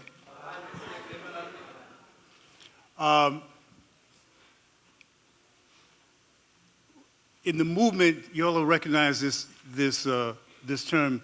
It would be called waging struggle, right? So all of my Panther comrades, Young Lord comrades, know what that is. It's like when you would talk about revolutionary theory. And so waging struggle, for people who don't know, it's like a little bit like the Dozens meets a cipher.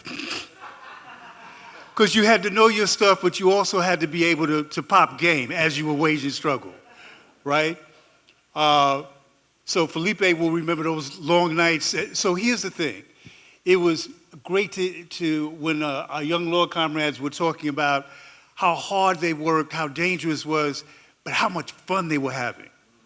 Because the thing about being involved in a people's revolution is that you were feeling 100% ready to die because you felt 1,000% alive.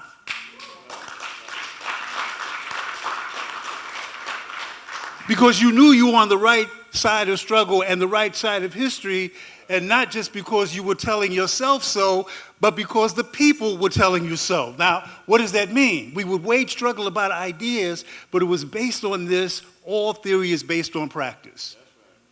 And so there would be these long nights that I got to hang out with Yoruba and other comrades.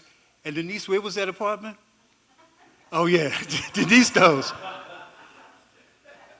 Now, I was in the Harlem chapter of the Black Panther Party. I was on bail in the Panther 21 case, but I would come there because there were a couple of things about that spot. Denise and I was, how do we call it, relating. But also that apartment had some heat and food. That was down on the 80s. That had some heat and food. Those Panther communes were cold, right? We didn't have the heat. You got to eat when you went to the breakfast program, fed the kids, and then you ate. That might have been the meal. But we stood up waging struggle, and one of the things that we talked about, and I remember these long nights, and keep in mind that you had that energy where you were up early in the morning doing the programs, doing whatever you were doing in the community patrols, but then you would be exhausted, but the energy would keep you politically engaged. And you talked about the fact that all theory was based on practice. Now, this is important. Because whatever we were talking about, if we were talking about Marx, Che Guevara, Mao, Ho Chi Minh, had to be based on what that meant to the people. So you had to be able to wage struggle, but you had to be able to break that down. And you had to be able to organize around the ideas that it couldn't be abstract in our communities. In Harlem, in El Barrio, in Philly, you had to break these ideas down. Freedom to someone who was hungry, comrade, brothers and sisters, is a meal.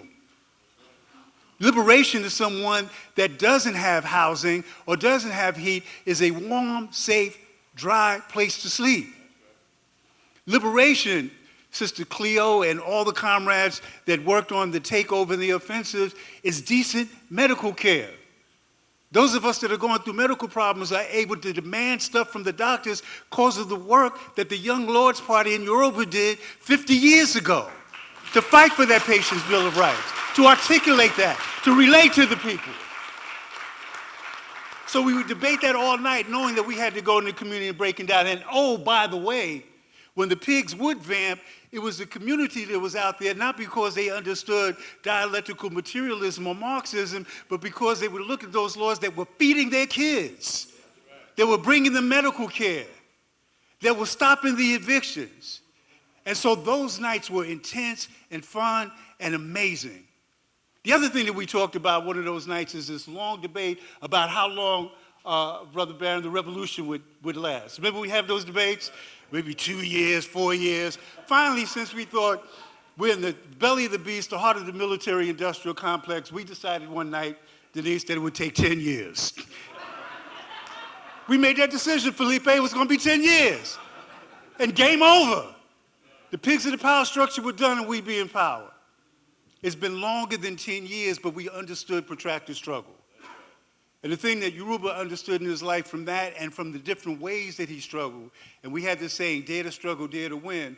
And I want to say that to our Young Lord comrades, to our Panther comrades, to the Cubs, the Young Lord Cubs, the Panther Cubs, is that this is protracted struggle.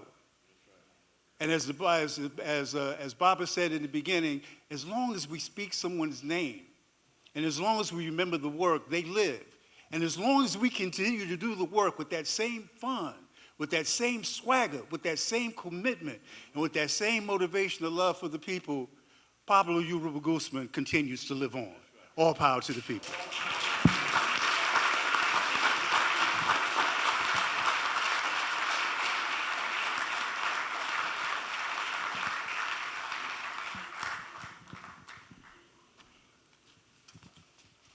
So I was supposed to come up here and have the Westbury students stand up. I'm glad that Denise did that. I was supposed to come up here and ask everyone to stand and stretch, and I'm glad that Charles Barron did that. There is one group of people that I would like to acknowledge. Actually, there are two groups of people. I'd like to acknowledge all the young lords in the room. Could you please stand up, and all the Black Panthers? Young lords and Panthers, please stand up.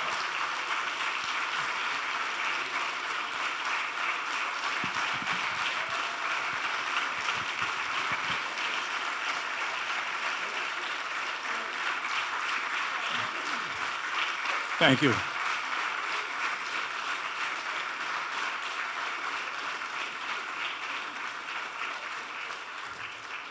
I just want to acknowledge two organizations that are here paying tribute to Pablo. There is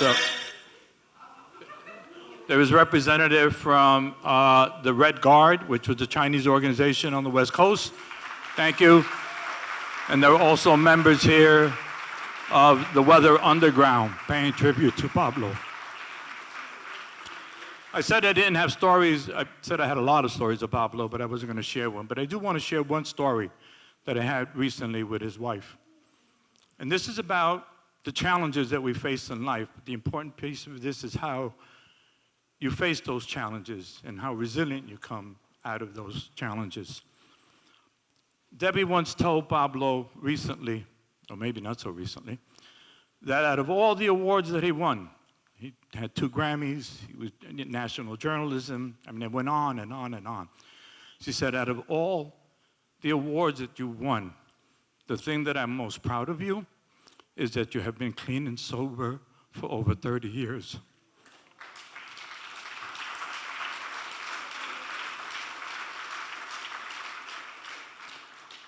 I'd like to introduce you to Debbie Guzmán, Pablo's widow. Could you please stand up? At this point, I would like the rest of the Guzmán family to please stand up.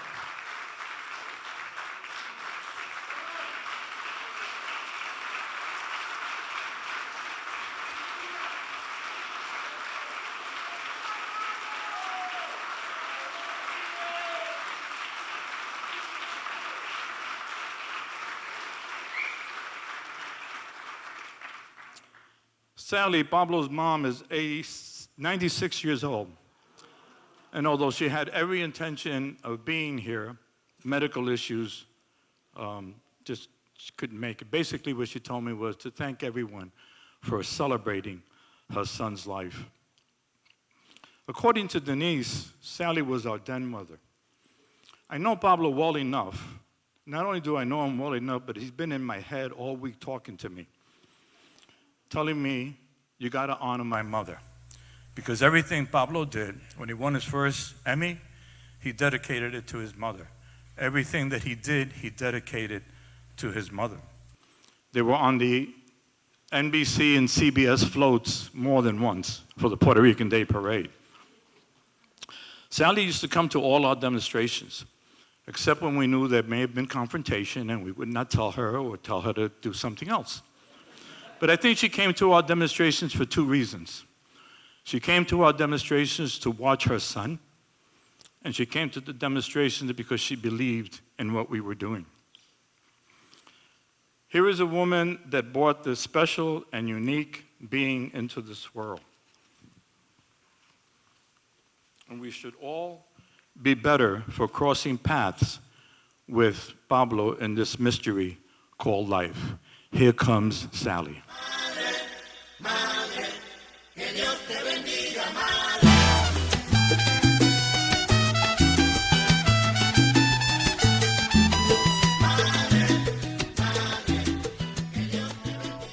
I was born in Manhattan, New York City, on 115th Street and Lexington Avenue.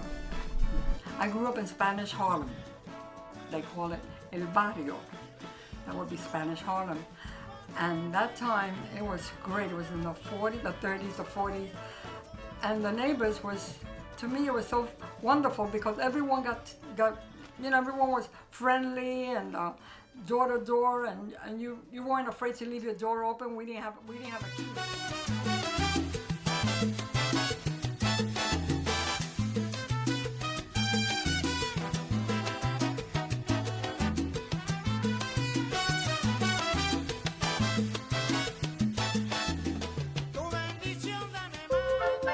I know you have to have, let me see, food, good health, but dancing was part of my life. That was the third, I don't know if that was the first thing before, it wasn't before food. But dancing was part of my life because I grew up with them, with my mother and my father. And they were great dancers, they were. And the musicians used to come to the house when I was married. And after hours, after the dances finished, after the set finished, they say that, they would come over to the projects and visit us. We have a good time until 3 or 4 in the morning, dancing. Imagine you're dancing, you come home and you keep dancing. Youth is the best thing because your body doesn't feel it. Back at the time, I find myself doing it the last year or so. I don't know, when I was in my 70s, I didn't think so much about the past, but as I'm getting older now,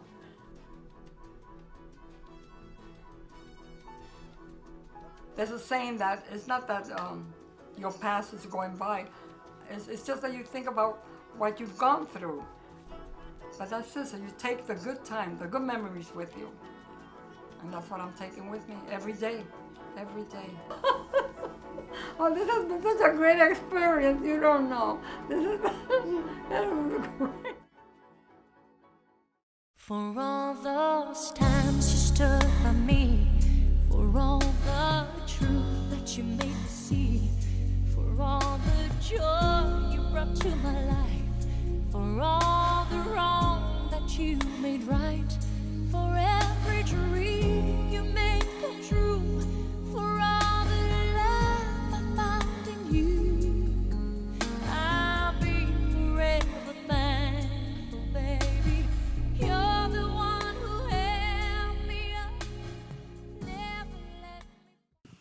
Mariposa is an award-winning educator, poet, and compatriota, and we're so honored. And a fan of Pablo Yoruba Guzmán. ¡Que viva! ¡Que viva Pablo Yoruba Guzmán! This time, this breath, these words are for Pablo Yoruba Guzmán. And it is an honor to be asked by young lords to recite Ode to the Diasporican for him. And I just want to share that from what I've heard, all the stories, just thank you. I want to thank the young lords, Black Panthers that are here, that are present, for what you did for us, for what you sacrificed for us. Yoruba, for what you sacrificed for us. To be born into a world that we could know that we come from fighters, from courage, from a legacy that we can pass on to our youth and continue to fight for our human rights and to demand our human rights. When Oscar López Rivera, when I got news that he would be coming home, I was in Germany at a conference in January 2017, feeling so far from home and so far away from anyone that I could celebrate that news. And I got on Facebook on a live stream, and I was so emotional. I was crying, and tears were streaming down my face. And it was a reminder. It was a reminder that freedom is possible, and that we have to celebrate and remember each and every victory. And who showed up on that live stream was Pablo Yoruba Guzmán, expressing to me in the thread that tears were streaming down his face too, and that he was sharing that joy and that victory. And we celebrate the life of Yoruba. This time, this breath, these words. Mira mi cara puertorriqueña, a mi pelo vivo, a mis manos morenas. Mira mi corazón que se llena de orgullo y dime que no soy boricua. Some people say that I'm not the real thing, boricua that is, because I wasn't born on the enchanted island, because I was born on the mainland north of Spanish Harlem, because I was born in the Bronx. Some people think that I'm not bona fide because my playground was a concrete jungle, because my Rio Grande de Loíza was the Bronx River, because my Fajardo was City Island, my Luquillo Orchard Beach. And summer nights were filled with city noises instead of coquis. And Puerto Rico was just some paradise that we only saw in pictures. What does it mean to live in between? What does it take to realize that being Boricua is a state of mind, a state of heart, a state of soul? Mira mi cara puertorriqueña, a mi pelo vivo, a mis manos morenas. Mira mi corazón que se llena de orgullo y dime que no soy boricua. No nací en Puerto Rico, Puerto Rico nació en mí. Que viva Yoruba y que viva Puerto Rico libre.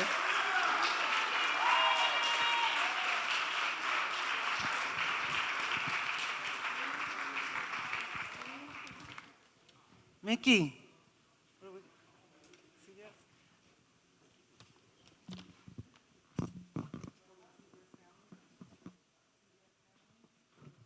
Family, join us in welcoming the CBS family, media partners, and colleagues of Pablo Yoruba Guzmán,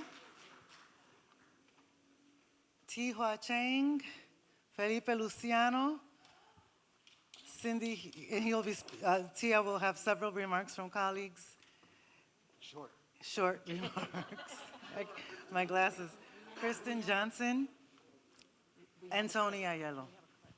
I know. People say I'm tough, but I had to be. You see, in the 1970s, I ran these streets with the Young Lords Party, and I learned that nobody gives you anything on a silver platter, especially not a news story. That's why I go after them with the same drive I used back then. Today, I'm still on the street, though not with the Lords. You see, I left that group and joined this one.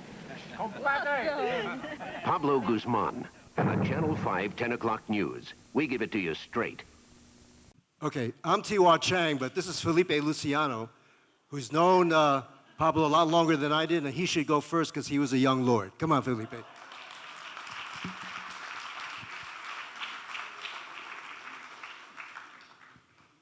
Thank all of you for coming out. I never expected to see a crowd this large, this enthusiastic, this participatory. I'm especially proud of the young lords who are here, the older guys. There's my bodyguard, Pi, my brother, my son in the back there. There's so many people here that I just love to hug and say hello to. I wish Juan were here. David is here too, right? There he is. David. Cleo is here. Denise is here. God bless you. Gloria is here.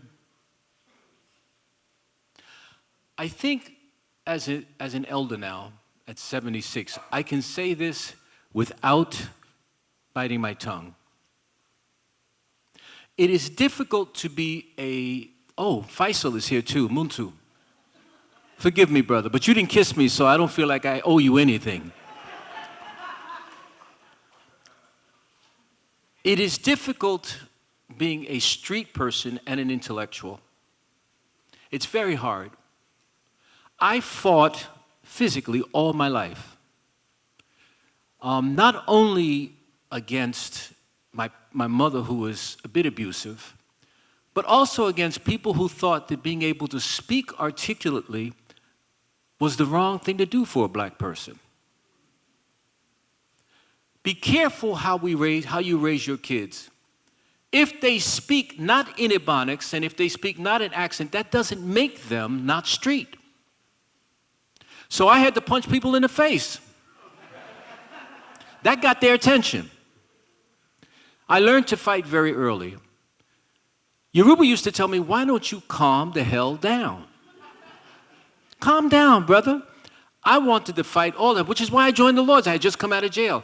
I wanted to fight. I wanted armed struggle right away. It was the elders in our community said, "Espérate, negro. Hold on. How about picking up the garbage?"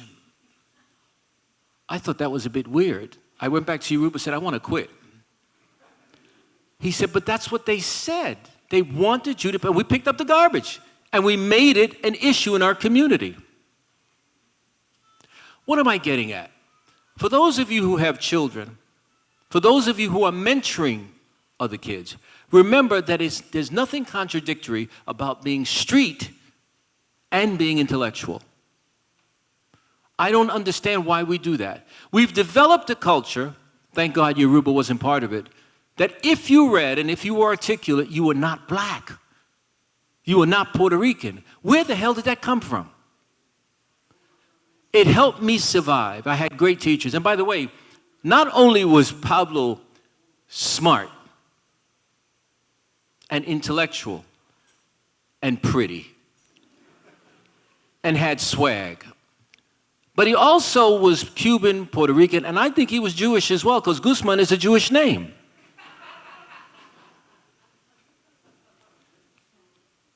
He was street enough for Gotti to even love him on his reports. I don't know if you saw these reports, Cindy. He would go up to Gotti, and Gotti would say, hey, what's happened? He would give him a report. By the way, Gotti is from Fulton and Rockaway, which is a gang we used to fight in Bushwick. I'm glad I never had to fight that gang. Might not be around today. Folks, we were more alike than I was willing to admit. How does God put 5 lives together from different families and backgrounds to lead a revolutionary organization and not be killed on the spot?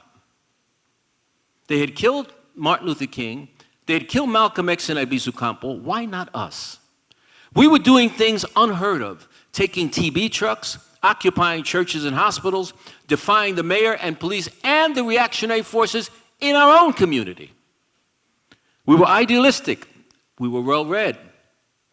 And 3 of us undeniably black, black Puerto Rican. How did we stay alive 50 years ago? We had tremendous community support, but there's no doubt we had celestial help. God sent angels, and Pablo Yoruba Guzmán was one of them. Every time we planned an offensive, every time we planned an attack on an institution, Yoruba would have the press there at the exact time we arrived. Gloria Rojas loved him. J.J. Gonzalez, these are old names for those of you who don't remember these people. J.J. Gonzalez loved him. Gil Noble loved him. Jeff Kamen loved him. Luisa Quintero loved him. She was with El Diario La Prensa, the biggest Puerto Rican press at that time. He was the golden boy of communications via TV and radio. We followed each other in jobs, WLIB, Channel 5, Channel 2. The only place he never worked was at News Center 4, but I heard he was at 4 as well. He was at 4. And I'm convinced they loved him. Let me make it clear. While Mayor John Lindsay had a benign attitude toward us, he could have killed us in his church. They broke my arm right in the middle of this floor, right in the middle there. They broke my arm and gave me 7 stitches in the head. The majority of the police department did not. And if given the word, would have bashed our nappy heads. Thank you, Yoruba, for having saved our lives with your contacts in the press world. And now that you made the transition, you can write press releases for Huey Newton, Fred Hampton, Malcolm X, Dr. King, Lolita Lebrón, Albizu Campos, Robles, Julio Roldán, Tintán, Ray Barreto, John Coltrane, and Tito Puente. We will all be there to meet you at one time or another and help out. Rest in peace, knowing that you left your mark on our people, your colleagues, this city, and this nation. And keep playing salsa up there. Revolutionary angels need to know how to dance. Later, brother.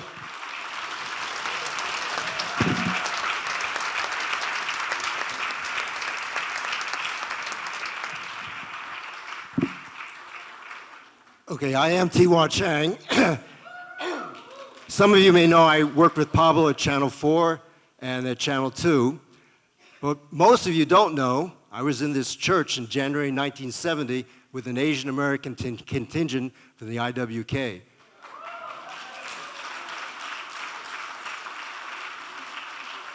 And I think it was Felipe, when we walked in, a little girl said, "Chinito."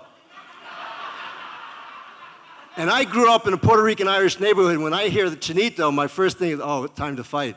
But Felipe turned to that little girl, it was just a little kid, and he goes, "Maria, you're being stupid. They're here supporting us." And I thought, man, I like these people. I've also known Pablo for more than 50 years because we were revolutionaries together in Philadelphia. It wasn't IWK, Gloria, it was Yellow Seeds in Chinatown.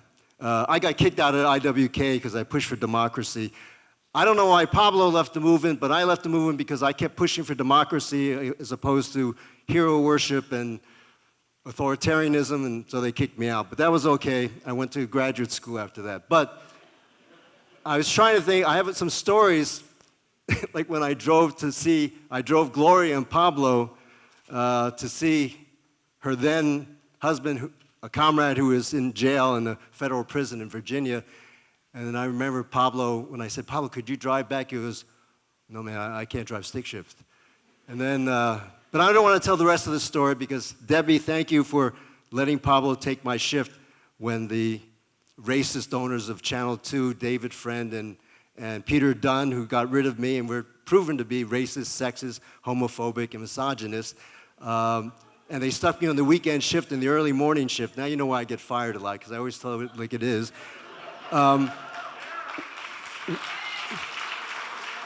When nobody would take my shift, I think I even asked you, Tony, but nobody would take my shift in the early morning because my wife wanted to go for the weekend. I called up Pablo. I said, Pablo, you remember that time I drove us all the way to Virginia? And I got there and they said, you said to me, bad news, bro, only 2 people, you know, Gloria and one other person. I said, okay, Pablo, I know that's you. So I'm up by the fence of a federal prison through the 2 fences trying to wave to Mikey, and then the guards came out and said, you can't stand by a federal prison fence and wave to the prisoners. Anyway, thank you for Deb, because when I asked you, Pablo, I said, will you take my shift? He said, let me ask Debbie. And Debbie said yes, so thank you, Debbie. I don't want to tell any more stories about it because I don't want to take more time, but I was trying to think, how do I tell you how I feel about Pablo? And when I first met him, I said, what do I call you? He said, call me Yoruba. And I realized, I was thinking about this, and I thought, if Pablo Yoruba Guzmán, or someone like him, were to interview Pablo about his life, I think the ending might be something like this, where Pablo would say to Pablo, so you fought for the community, and you loved music, and you loved your family, and you did good things and spoke truth to power and held the people in power, and you questioned and put a balance to power and questioned those in power. So you led an exciting life, a good life. Pablo, you led a hell of a life. Now I got to read something else to you from Rosanna Scotto, if you don't mind. She couldn't make it because she's out of town, but she asked me to read this to you. And this is quick. She says, Pablo Guzmán had street cred. This is for Rosanna Scotto, an anchor at Channel 5. He was one of the first people to welcome me when I started working at Channel 5 in 1986. He was also one of the most respected reporters on the staff. Everybody wanted to talk to Pablo. Politicians, musicians, even the criminals. We know why Rosanna knows that. He knew everybody, everyone. I heard him say many times, talk to me. He was genuinely interested. He gave a voice to those who weren't heard. He made them feel comfortable and safe. He knew how to tell a story that had all of us glued to his every word. I learned so much from him. He was very patient as I started off as a rookie reporter. Maybe it was because he was a revolutionary, Rosanna's words, a founder of the Young Lords, but I was fascinated with Pablo. He knew the streets of New York. He was tough, but he was sensitive. I remember when he started dating Debbie. He was walking on cloud 9. He was madly in love. I knew Debbie was, quote, unquote, it, because he talked about her more than his beloved Yankees. And his heart grew bigger with the births of Daniel and Angelo. And of course, he was a mama's boy too. We are all heartbroken to hear about Pablo's passing gone too soon. I'm sure he is keeping it real in the afterlife. I can still hear his beautiful voice. Talk to me. We will miss you, Pablo. Rosanna Scotto.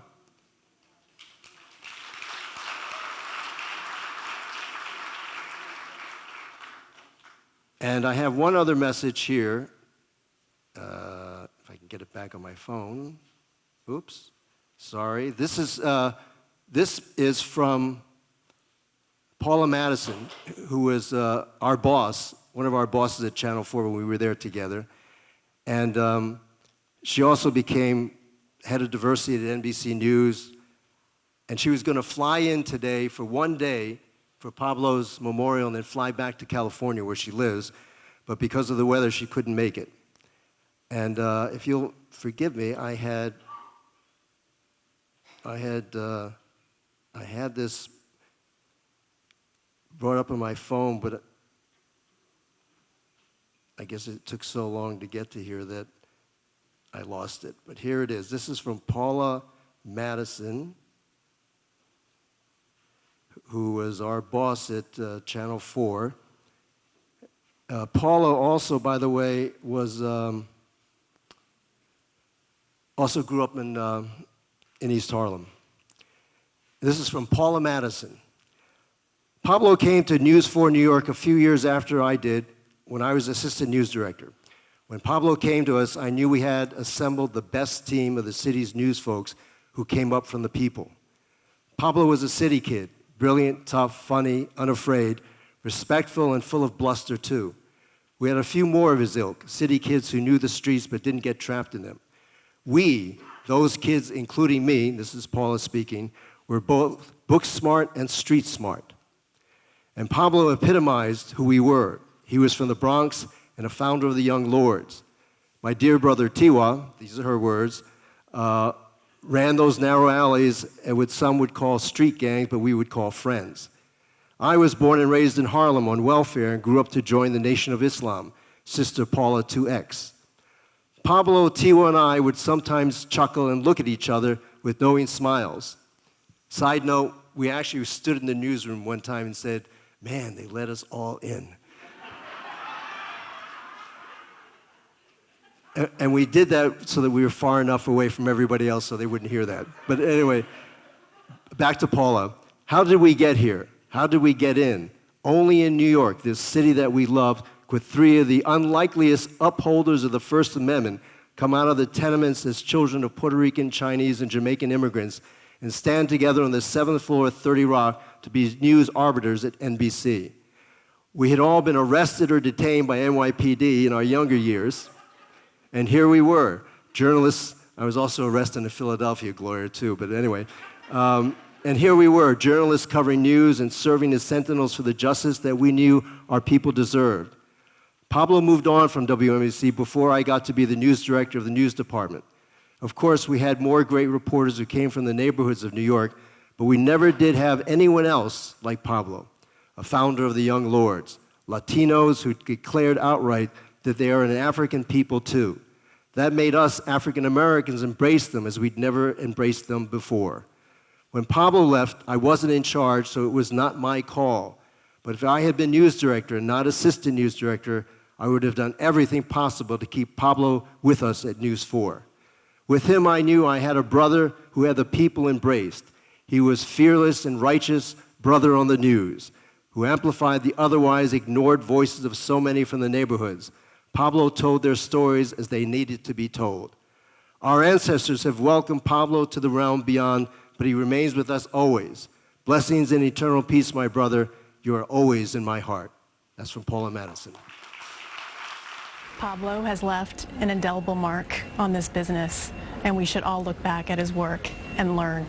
It was like, you know, the trench coat outside, Look, right. you know, the look that he had, the swagger, and he was just a gentleman. He was an absolute gentleman, and getting to work alongside him, wow, how lucky were we. With Cindy Hsu and Pablo Guzmán together on the CBS 2 News desk, they kept it real. Yeah, y'all done now? Yes. Okay. For him, there was no other way. So I'm Cindy Hsu, the one with the long hair there with Pablo. I'm with Channel 2 News. I met Pablo about 30 years ago out on a story. I was a brand new reporter at Channel 2, and Pablo was already a legend in the market. I think he was at Channel 4 at the time. I remember being shocked how nice and approachable he was because he was had such a hard-hitting way of reporting and was quite intimidating. But as you all know, Once you broke through that tough exterior, he was a big mush inside. And when you got him laughing, there was nothing better. He was like really a huge teddy bear. So I was so excited when Pablo came to Channel 2. He would always call me Kid, and I would call him Pablemo. We sat right next to each other in the newsroom, and I loved it because I could ask him anything about New York City, and he always knew the answer. And it usually had a great personal story to go along with it, especially if it had anything to do with the Yankees or the Gaudis. But we spent most of the time talking about family. I loved all the updates on Debbie, Daniel, Angela, Pablo's mom, his sister. He always asked about my daughter Rosie and was very excited when she went to Bronx Science, the same high school he attended, and he loved that school. He was also very protective, and not only of family, but also of his friends. I always knew if I ever got into trouble with the police or some serious issue and I was in danger, Pablo would actually be one of the first people I'd call because I know he knew everyone and he would get things done. I'm also grateful we sat next to each other because my desk is a total mess. If you ask anyone here from Channel 2, they will tell you, but Pablo's desk was even worse. And he had videotapes tacked, like we're down here and the tapes are up here. But the great thing is no one was going to tell Pablo Guzmán to straighten things up. So it kind of gave me an excuse to keep my big mess as we sat side by side. Channel 2 went through a time when we'd get new bosses every year and a half. They'd all be wiped out, and then the new guys would come in and change everything. So I know I've had more than a dozen different co-anchors.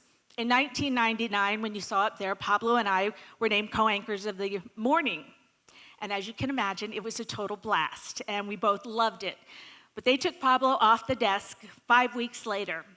And I think the reason was because you never knew what would come out of his mouth. So they had no control over what he might say after a story, and that's what made him so special. He was honest, authentic, and one of a kind. And while we all miss him, I know whenever I think of him, I think of his smile and his laugh.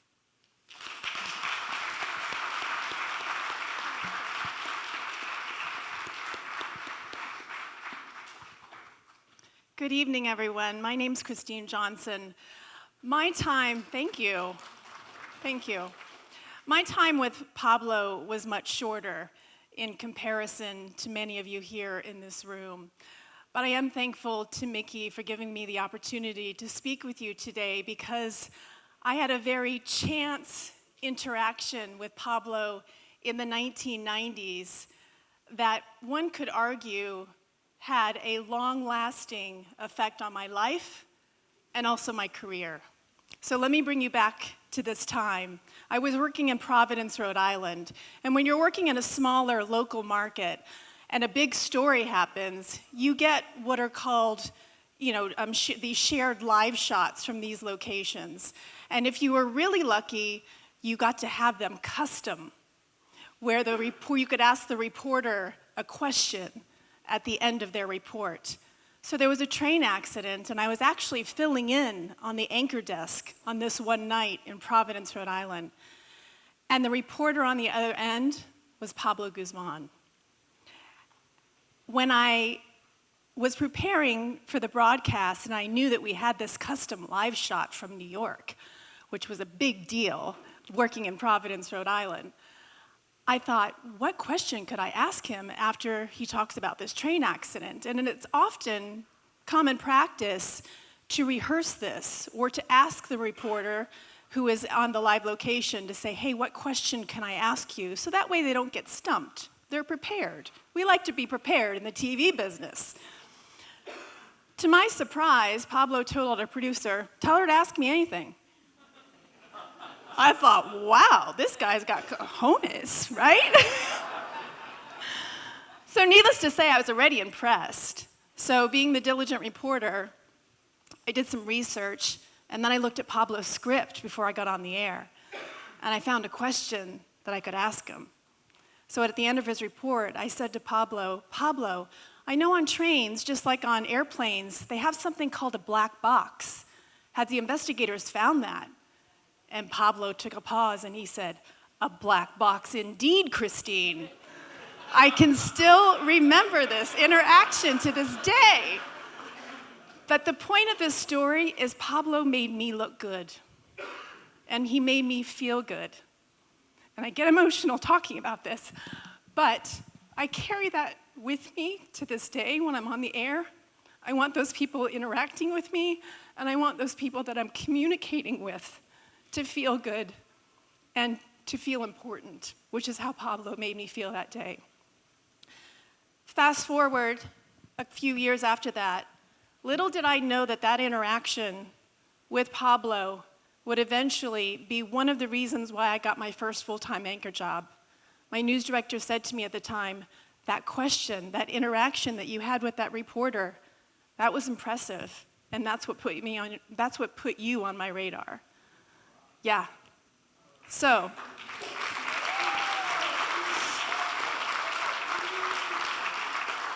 I haven't shared this story with any of my colleagues at Channel 2, but I did share it with Pablo when I eventually arrived there in 2006. And needless to say, his reaction was like, huh. I mean, that's Pablo. While he was thankful that I shared this story, I think in comparison, when you live the life that Pablo lived and all of the interactions, including getting $5,000 from Sammy Davis Jr., I guess having this new little anchor from, come in comparison, that story really isn't that impactful. But it was impactful to me, and I'm glad I had the opportunity to share it with Pablo, and I'm so thankful to have this opportunity to share it with you today.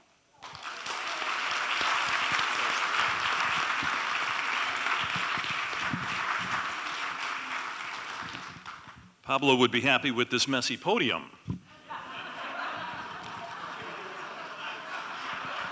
My desk is very neat. It truly is an honor to speak with you today about a beloved colleague. I sat across from Pablo at the CBS 2 Broadcast Center for several years. It was a joy to watch the man, the myth, the legend, to see him at work, and to become his friend. I want to take you back to August 23rd, 2011. I was in Manhattan to cover a news conference with DA Cy Vance, the Dominique Strauss-Kahn case, if you remember that one. All of a sudden, the building shook.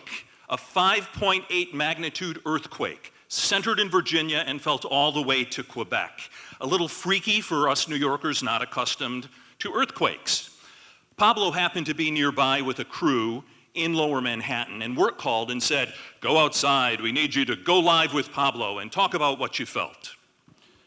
So I joined Pablo out on the sidewalk, and they tell us, hit from network, we're coming to you in about 10 minutes.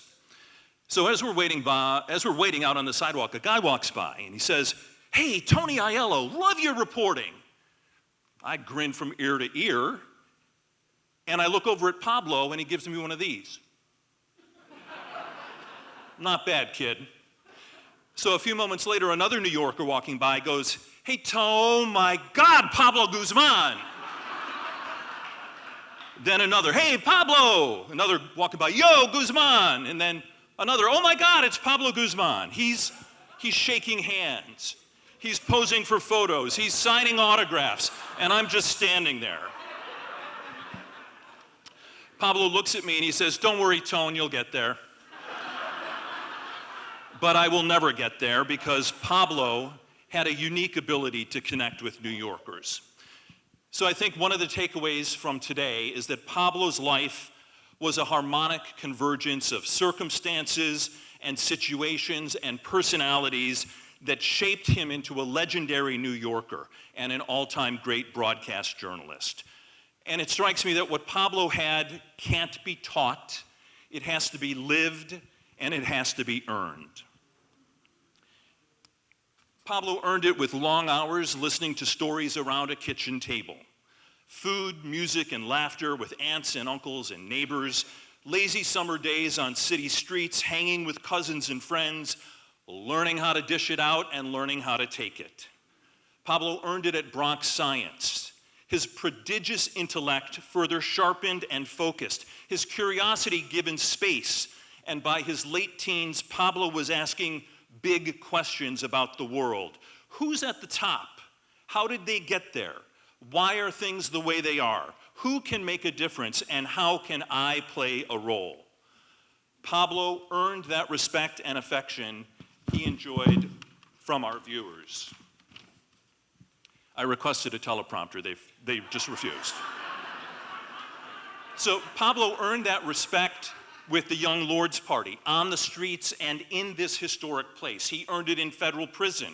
He earned it at the Village Voice and at WLIB. He earned it with the things he did, the difference he made, the pain he felt, and the joys he experienced. Pablo savored life, the simple and the profound. He had a unique combination of street smarts and intellectual firepower. He was the embodiment of street cred. Pablo would get the big interview, he would get the scoop, because New Yorkers trusted him. They opened up to him even in their most difficult moments. They knew Pablo would understand. They knew that Pablo got it. They knew that he had been there. They knew that Mrs. Guzman's boy was a remarkable man. Thinking of Pablo Guzman, I'm reminded of another Pablo, not a New Yorker, Pablo Picasso. Why so? Picasso, with a couple of lines on a canvas, could create a masterpiece, and so too Pablo Guzman. He needed just a couple of lines to tell a masterful story. January 2012, two guys go on a spree, robbing livery cab drivers. Many reporters would write, "Surveillance video obtained by our station and recorded inside the black car captured blah, blah, blah, blah, blah." Here's what Pablo wrote. Watch the two passengers in the back seat, except they're not ordinary passengers. They're thieves, and they're about to pull a job. In just a few lines, Pablo takes the viewer by the hand, sets the scene, and builds the tension. January 2005, the Black Sunday fires that killed 3 members of the FDNY. Pablo covered one of the funerals. Other reporters larding their scripts with all those buzzwords: emotional, tearful, heartbreaking. This is what Pablo wrote. They came in pairs, alone or in groups, but they totaled in the thousands. Firefighters, to mourn the first of 3 to be buried this week. All the families say the 3 wanted to be firemen since they were little boys. Each will be posthumously promoted to honor the sacrifice and help the families financially. It's a noble gesture, but the families would trade the benefits for a hug from daddy in a second. Few adjectives, no buzzwords, simple, spare, and honest. Pablo Picasso said, "Art is the elimination of the unnecessary." Pablo Guzman understood. Which is not to say that Pablo was a man of few words. Man, that guy could talk. And hearing him tell stories about his life and career was one of the joys of working with him at CBS 2. And as much as we loved hearing the stories, Pablo loved telling the stories. A former colleague, Andrew Friedman, texted me in November. I keep thinking how he would tell a story, crack himself up, and then just walk away laughing.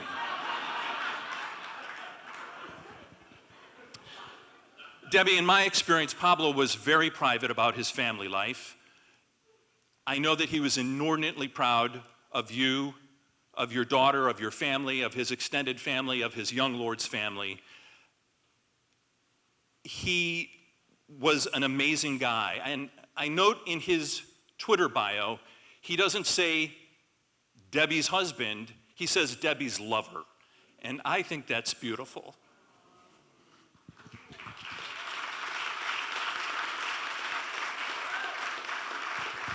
So to Debbie, Angela, Sally, everyone in Pablo's family, thank you for sharing him with his work family.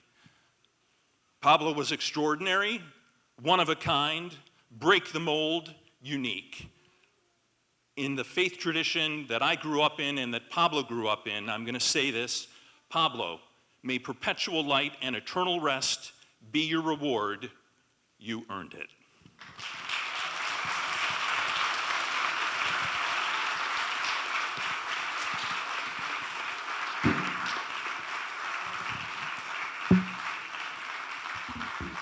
My name is Johanna Fernandez, and I'm an associate professor of history at Baruch College of the City University of New York, and I am the proud author of The Young Lords, A Radical History.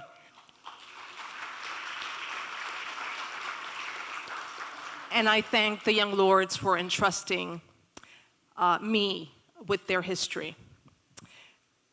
Pablo Yoruba Guzmán led a quietly extraordinary life.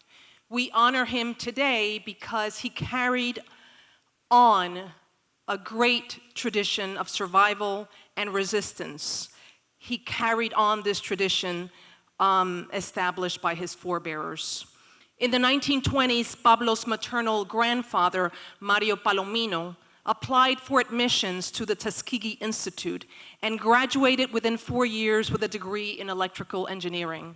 Tuskegee was the first school of higher learning for African Americans, and he applied all the way from Cuba and came here. Don Palomino was known to hold meetings in his home designed to inspire fellow Black people to fight for freedom domestically and internationally. In the early 1960s, Pablo's father took him to hear Malcolm X speak in Harlem. And we've now witnessed Pablo's mother, Sally, and her steadfast determination to live life without equivocation and with joy. While he might have lacked confidence growing up on the outside, as a nerdy Afro-Cuban and Puerto Rican youth in New York, Pablo became a groundbreaking actor during the 1960s, that age of great dreams.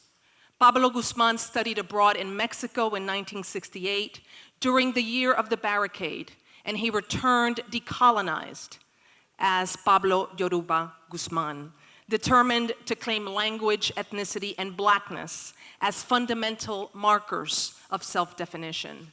Before long, he co-founded the Young Lords Party in New York, the most dynamic organization of the New Left. In the organization, he spoke out against the tendency among Latinos to deny their Blackness, a legacy of colonialism, white supremacy, and slavery, on the psyche of the oppressed. He helped the Young Lords build common cause with Black Americans and other racially oppressed people. Pablo became the Young Lords' media maverick and crafted the organization's sophisticated media strategy. Pablo approached conflict with fairness and equanimity. When LGBTQ issues remained shrouded in taboo within the Young Lords, Pablo defended the existence of the Gay Caucus within the organization. He was present at the 1969 press conference where the chairman of the Chicago Black Panther Party, Fred Hampton, launched the original Rainbow Coalition, a poor people's alliance across ethnic and racial lines that included Young Lords, the Black Panthers, and the Young Patriots, poor white migrants from Appalachia, and later on, Iwer and other Asian radicals across the country. He traveled to China alongside 70 American radicals, including Black Panthers Elaine Brown, Huey P. Newton, as well as members of the American Friends Service Committee and the Black Workers Congress. Yoruba was tried for his refusal to fight for American empire in Vietnam. At trial, he, his attorney, Danny Myers, and the Young Lords put the US colonization of Puerto Rico on trial. They used Pablo's own standing as a colonial subject rather than as a US citizen to justify his refusal to fight in Vietnam. He served 9 months in prison for that refusal.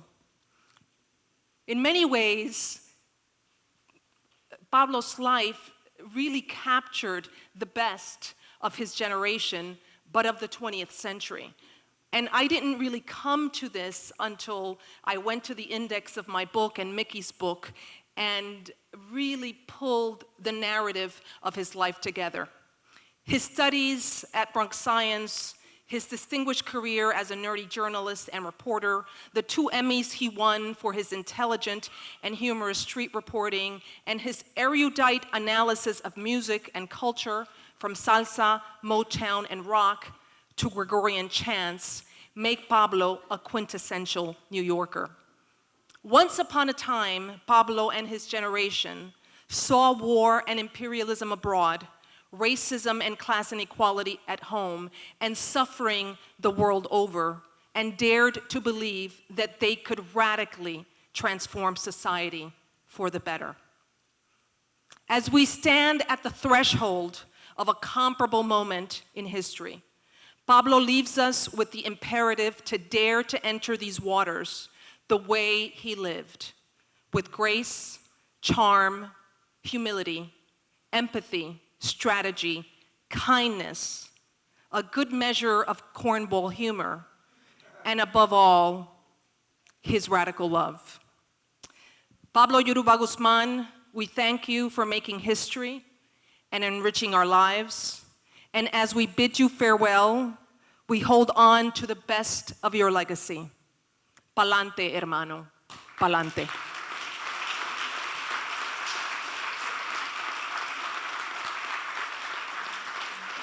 Organizing this event has been a Herculean effort, and I'd like to acknowledge the committee that pulled this together, our general, Mickey Melendez. Could not have happened without Mickey Melendez texting me at 7 a.m. in the morning. And all of us.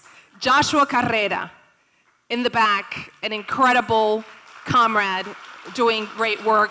Reverend Jonathan Cintrón of the People's Church. Gilbert Colon, Pablo's first cousin. William Cordova, another artist and filmmaker.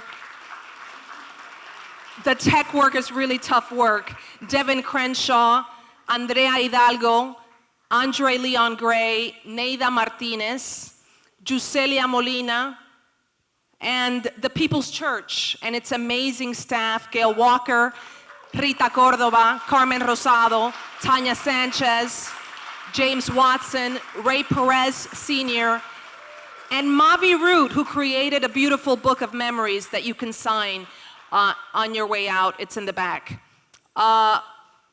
We also would like to thank the family for allowing us to honor Pablo. We will leave you with a video retrospective of Pablo Yoruba Guzmán that was made by William Cordova. Pablo Yoruba Guzmán, presente. Roll the tape.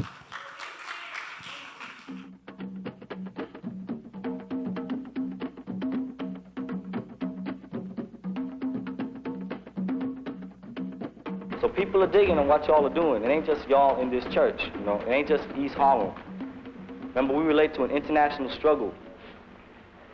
So it may sound ridiculous, but this all links up to what's happening from Vietnam to Puerto Rico to Watts. Don't ever forget that. That without you here, see, our children have had it.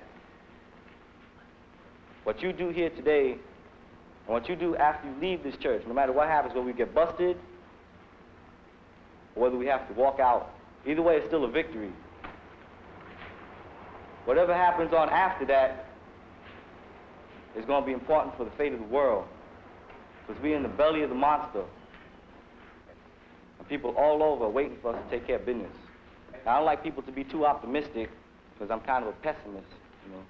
But remember that no matter what happens, one way or the other, we have won. We have a victory here today. They can never take that away from us. Everybody here, go out, and you go out proud no matter what happens. Because this church is ours. This is a people's church. All power.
People say I'm tough, but I had to be.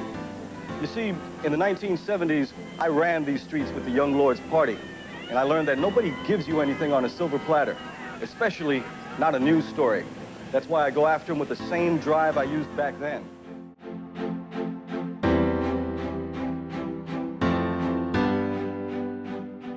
We were supposed to interview Boy George for Music Week this week, but he never showed up. It's too bad, too. I would have told you about this new album, which I thought I liked, but now there's some other things I'd like to talk to you about. Though they say you're not my friend, you've been here through thick and thin, and for that little girl, I love you, and all I wanna do is talk about you. I'm here to say I love you more each day, and I just wanna tell the world that I love you so. So they put me down because I love you as much as I do, but they don't know what you've done for me. Such a happy man out of me, and I'm here to say, love you every day, yeah, and I just wanna tell the world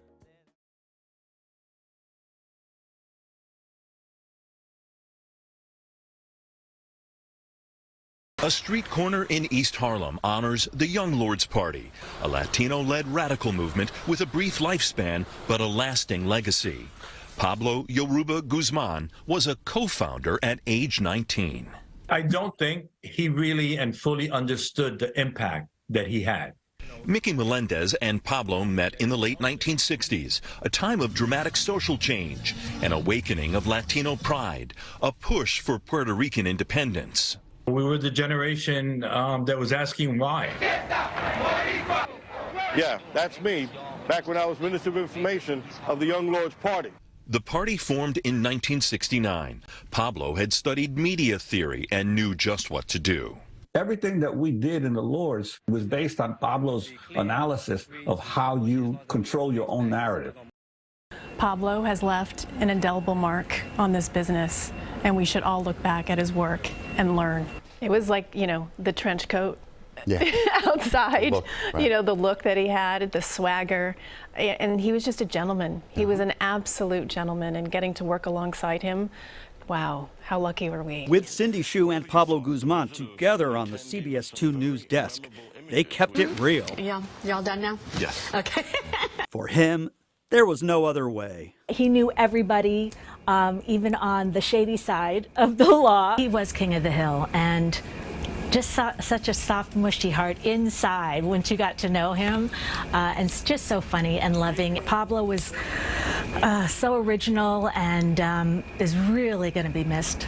Pablo was a unique combination of street smart and book smart. The Young Lords Party did some splashy things, but it wasn't just to get attention. It was to affect change.